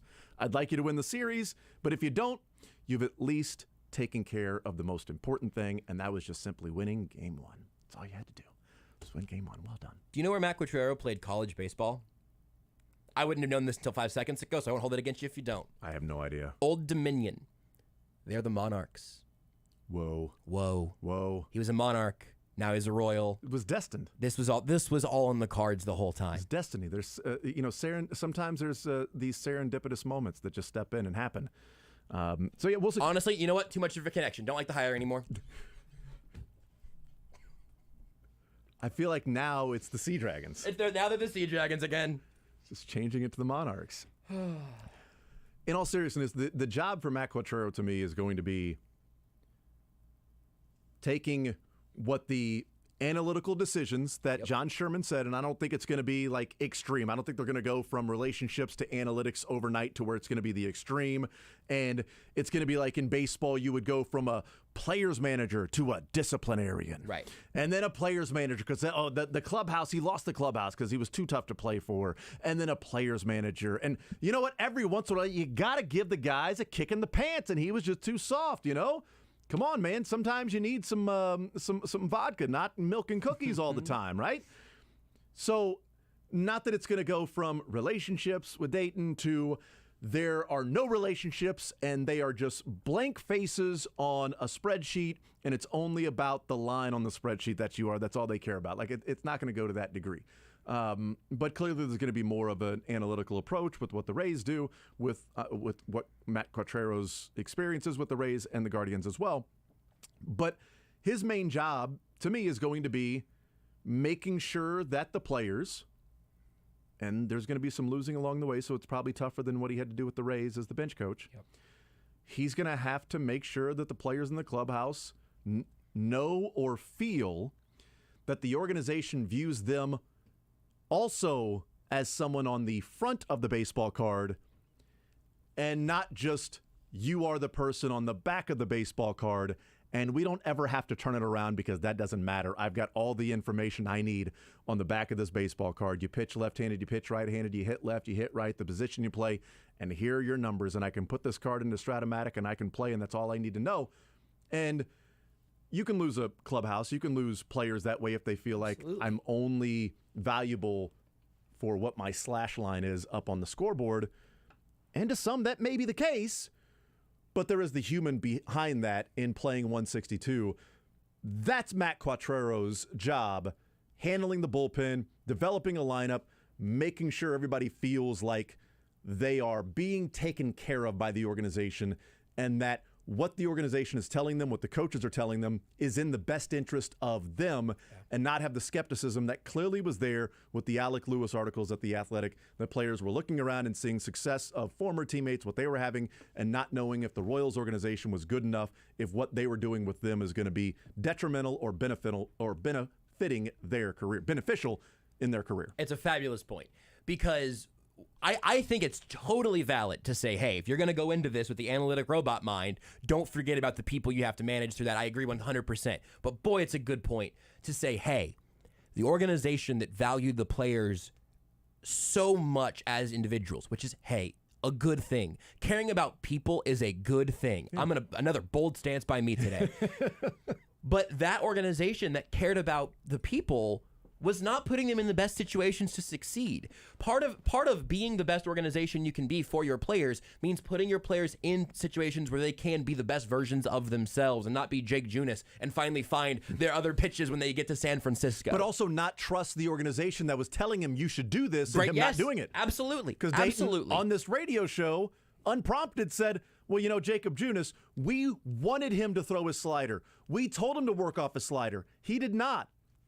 Well, then why wasn't the message received by Junis when he went to San Francisco and then he did it? Absolutely.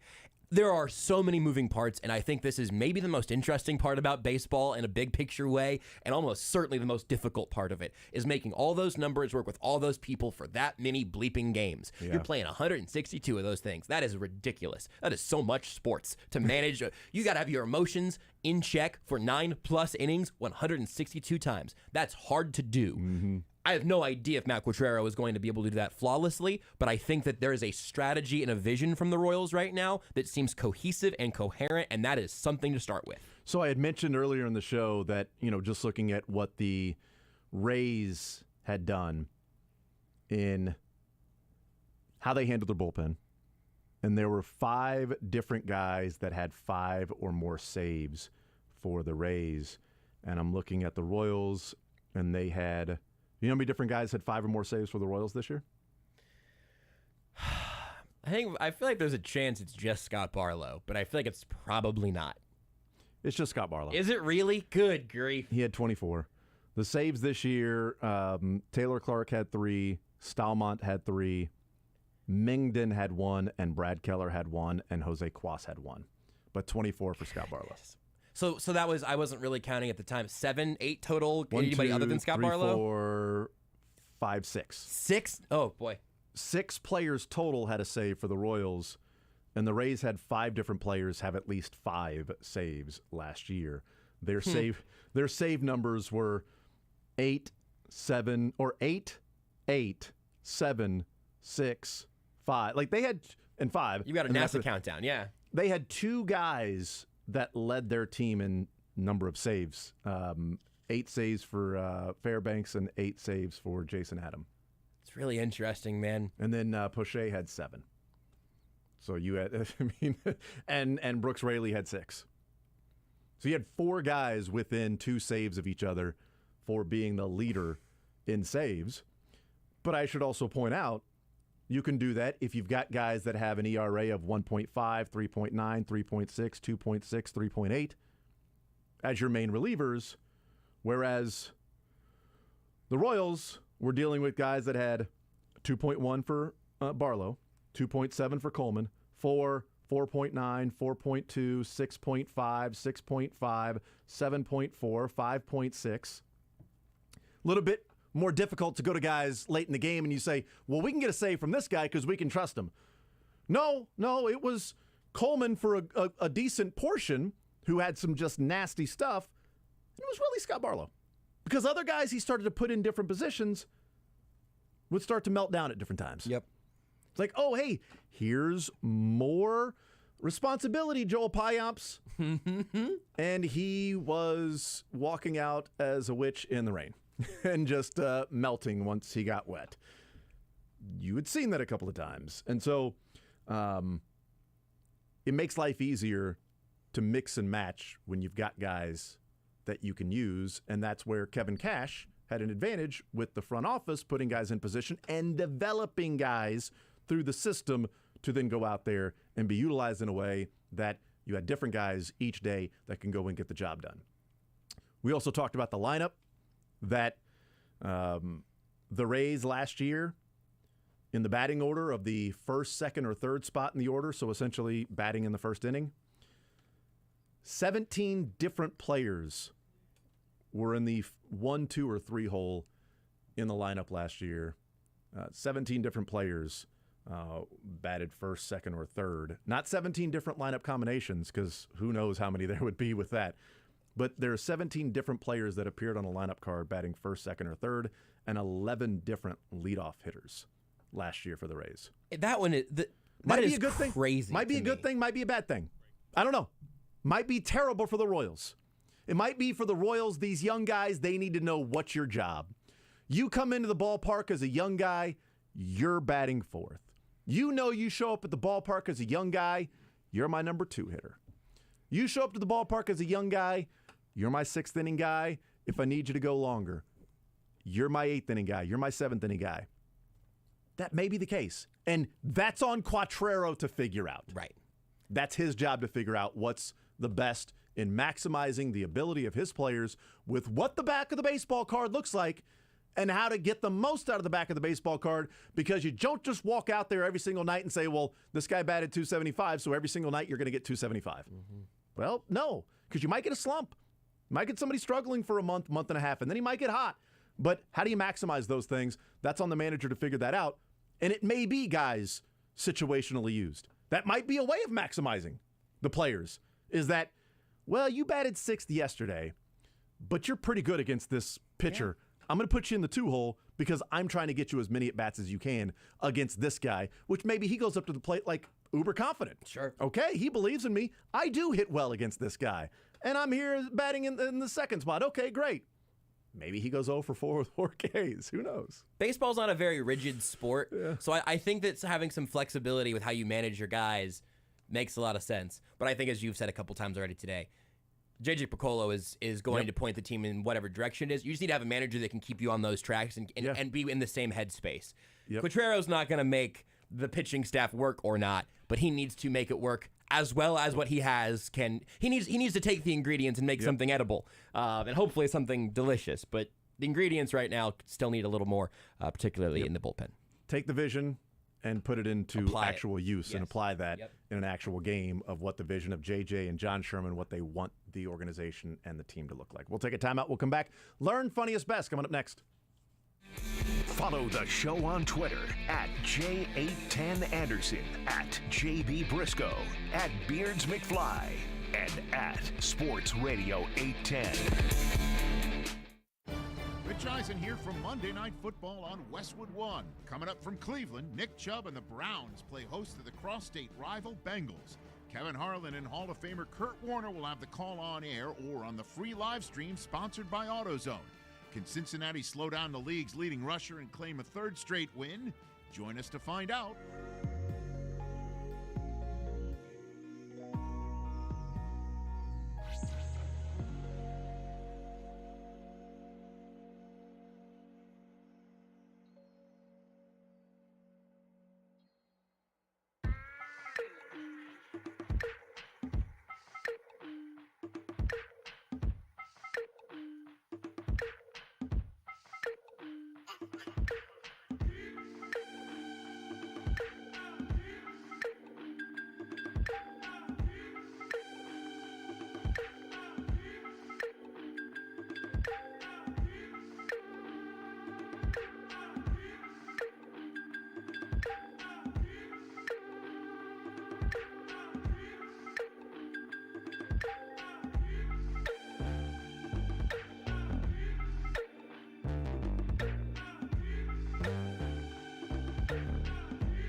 The Zone with Jason Anderson. Alexa, tell the government that I did pay my taxes this year. Thank you. Weekdays from 10 to 2 on Sports Radio 810 WHB.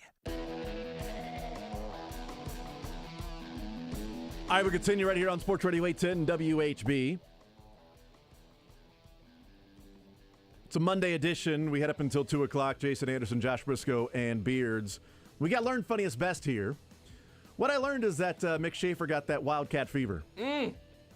Got that Wildcat fever. A purple haze. That's right. Yeah, tell that Wildcat behind the wheel there to make sure that she keeps that thing above 50. Which, by the way, can I have a quick aside on that? I may have talked about this before, but Speed, you've seen it 10 times, right? You love Speed, Keanu Reeves. Yeah. Big Speed guy. Absolutely. Sandra Bullock. That's right. There we go. We got a Cars reference again. Ka-chow. Ka-chow. The fact that, we find out that he was videotaping him the whole time, that he had the camera in there, and he called her a Wildcat a couple times because she was wearing an University of Arizona t-shirt, which is how Keanu Reeves, it clicked in him that he was watching us, that, okay, he's videotaping us right now. There's a camera in here. You've got an Arizona shirt on. And he goes, Arizona, Wildcats. Like, yeah, good football team. It's like early 90s. Like, no, they're not. No. It's Ludolson. They're going to national championship games and Final Fours. That's not the sport you would choose if you're saying it's good at Arizona. It's always bothered me as to what good football team. No. Arizona, good basketball team. Yeah, they are. Yeah, they go to Final Fours. Yeah, they play for national titles. That's exactly right. Yeah. Simon says championship. Okay. Turn this into a positive for you. Okay. You need to start offering your services to be a sports consultant on any sort of media that has a sports thing. Done. Just hire a sports person to look at your scripts, to be around the shoot, whatever. Disney has the movie Zombies. There's 3 different zombie movies out that are for the kids. They're high school, musical type things. Sure, I've completely missed this. Yeah, it's getting old. It's pretty good. Zombie High School Musical? Yeah, Little Man loves the Zombies movie. Okay, so part of it is he plays football, but you got to wear these bands if you're a zombie so that you don't try to eat people's brains. Right. This is all new to me, man. But obviously, zombies have superhuman strength. Everybody knows this. Famously. What? Yes, it's clearly something that's talked about a lot. So he's on the football team, and so he messes with his armband so that he can have just a little zombie, just have a little strength, so that they can win. And my advisory role, where I would help them on the sports side, is that they have a play to where he's running down the field and he's dragging people because he's so strong, and they got to score a touchdown, and he gets right to the goal line, and he's being tackled, and his knee hits the ground at the 1, and he reaches the ball over the goal line, and they say, touchdown! I'm like, all you had to do was just show him falling into the end zone. Yes. You didn't have to do a close-up of a slow motion of his knee hitting the ground and then reaching over. Like, just ask me. You don't have to be there. They can just send you the screener, the dailies for the day. You can look at them at home. It's almost like they went out of their way to slow-mo to show him falling, or they filmed it once where he's falling to the ground and then reaches over for the touchdown. Just don't get it. Anyway, let's do Learn Funniest Best. You learned that there are 3 zombie movies. I learned that maybe Adrian Peterson has a little zombie in him. That was just his secret the whole time. That's exactly right. All right, so my learned is that life can imitate video games sometimes. And this took place at Martinsville yesterday, the short track NASCAR in the semifinal. And to set the scene, it's the final lap. They're going into turns 3 and 4. Denny Hamlin is in 5th place. Ross Chastain is in 10th place.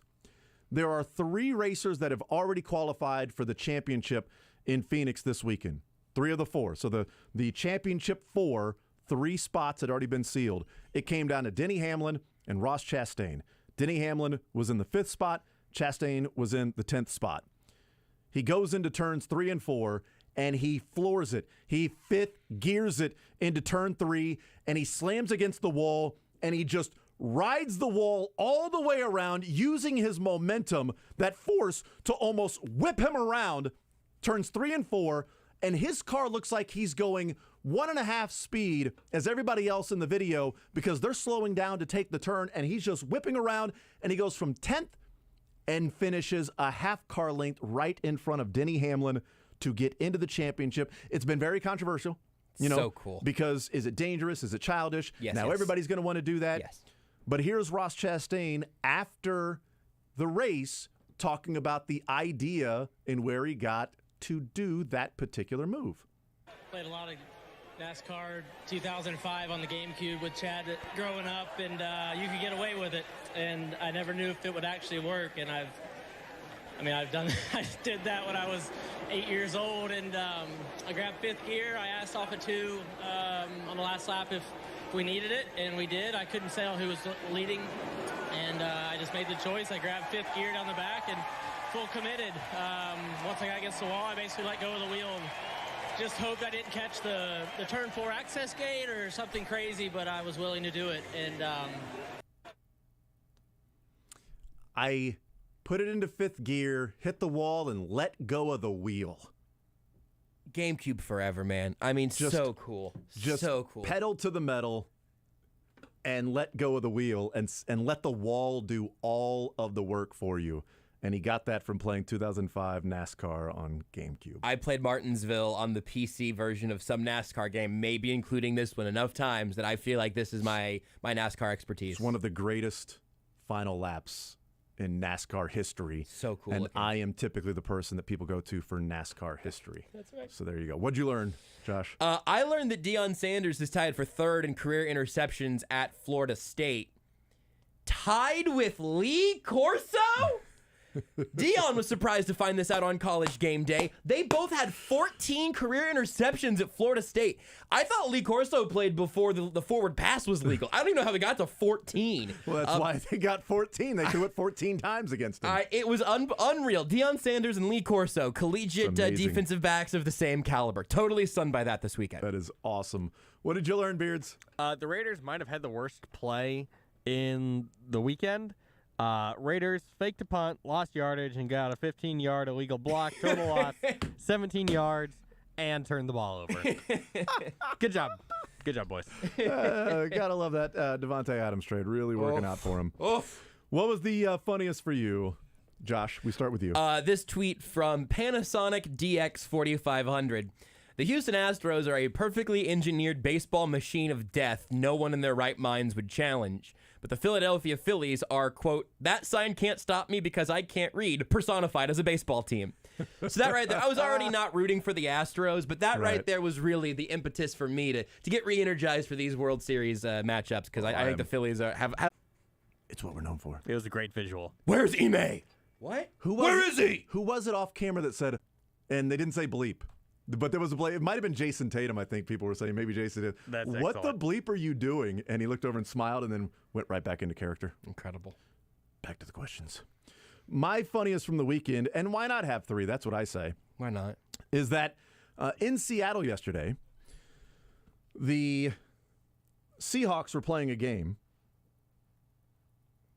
in football, and It wasn't the Sea Dragons? Home of the Seattle Sea Dragons. they were playing the New York Giants, So far, it's true. Checks out. and Jerome Boger is on the call with a penalty against Seattle. Let's take a listen. After the play was over, sideline interference. The coaching staff of the Seattle Mariners was in the restricted area. 15-yard penalty. After the enforcement of this penalty, it will be 1st and 10. Seattle Mariners sideline infraction on the Seattle Mariners. That would be an infraction. Jerome Boger, I don't think he's also an umpire. I've got the video that I was playing it out of over here, and you Seattle can see Mariners. him. He does the motion, he does the point, and then he like freezes for a second, like he's trying to remember the team name, and he just goes, Mariners. Seattle Mariners. So that was one of the funniest. It's incredible. It's a good one. Another funniest I had was a Division III game in Virginia. Before the game, they were mowing the lawn, cutting the grass, and the tractor they were using hits the goalpost, knocks it down, and it splits into like amazing. They played the same way, and then when another team got it, they flipped the field. They flipped the field immediately and went the other way. The other team hit the goalpost, and it's amazing. It looks like They do it on purpose. Hit the goalpost, and it's amazing. It looks like they do it on purpose because it's so slow going towards the goalpost as the tractor is turning around. Notably fast vehicles tractors. And it hits the goalpost, and how quickly the goalpost just breaks into three pieces is it's like it was made out of foam. Just like unbelievable, man. And then one other quick one. Hopefully you guys didn't have this at your best. Did you see the Vineland versus Eastern in Texas? You've got some deep cuts today. No. The regional championship in football.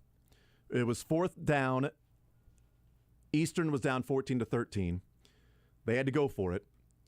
They get tackled on the sideline, and it looks like they're a half yard short. The referee brings out the sticks. They measure it. They stretch the sticks. It's short. The official takes the stick, pulls it back, takes the ball, moves it forward, turns around, goes first down, takes the ball and moves it to the middle of the field. And everybody's just stunned as to what just happened. It was 4th down. He moves the stick back, moves the football closer, and goes, first down. Now, it didn't matter because while Eastern went down and scored, Vineland got the ball back and then won 21-20 in that game. Well, I'm excited for him to be there for Chiefs Titans this weekend. I'll show you the video of both of those in the break. I'd love to with see the them. funniest. Beards, we start with video of both of those in the break. I'd love to with see the them. funniest. Beards, we start with you. Your best? Your best? I know that they've been struggling the past couple of years. I know they've had a rough start to the season, but it was nice to see. Good on them. Well done. Good on them. Well done. My best is my buddy Donnie getting married to his beautiful bride Tisda on Saturday. That was my best from the weekend. And also, speaking of Peterson, but Patrick Peterson for the Vikings defense after the interception of Kyler Murray doing the video game celebration because Call of Duty came out. And that's a former teammate. That was great. What was your best, Josh? Falcons-Panthers. Just we get here. You know what? Actually, in all its glory, that was the second best thing of the weekend. Best thing of the weekend was realizing that we were going to get that again 11 days after the first round. Thursday night football next Thursday. Falcons-Panthers round 2. My brother and I were talking during that game, and we joked about how you had said that the winner of that was in first place, and then we both went, unless they tie. That's exactly right. And there were turnovers. I'm like, oh, God, I hope they tie, because we would have played that sound back. Unless they tie. I would have. Oh, it would have been so good. They were a perfectly matched team playing not very good football. It was like watching a CFL championship game. That's exactly right. It was incredible. An absolute featherweight fight. We'll take a timeout. We'll come back, wrap up the show next. Take the show with you by listening live on 810WHB.com, in the 810 mobile app, or by subscribing to The Zone wherever you get your podcasts.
The Zone with Jason Anderson. Catalogs on? Brian Doyle Murphy. Craig Stout. Murray. Damn it. That's the famous part of his name is Murray, Jason. I know. Why did you make him Murphy? Weekdays from 10 to 2 on Sports Radio 810. Football game where the official took the chains and moved it back while taking the football and moved it forward to give Eastern a first. Chains and moved it back while taking the football and moved it forward to give Eastern a first down. The best football game we played in my time here. And guys, 48-0 over a team that's ranked about 8th in the country. And you know why it was a dominant performance? Because you guys believed it was going to be a dominant performance. You never overestimate the power of belief, guys. And you kept fighting. You stayed in the fight for 4 quarters. Guys, last week in that locker room, I told you everything was still in front of you. Everything was still in front of you, okay? This win allowed you to keep everything still in front of you. Everything is right there for the taking. Awesome stuff, man. They got the right coach. Playing some awesome football, man. Number 13 in the country. Bengals Browns tonight. ESPN Kansas City has World Series Game 3 at 7 o'clock. Talk to you guys tomorrow. Program next.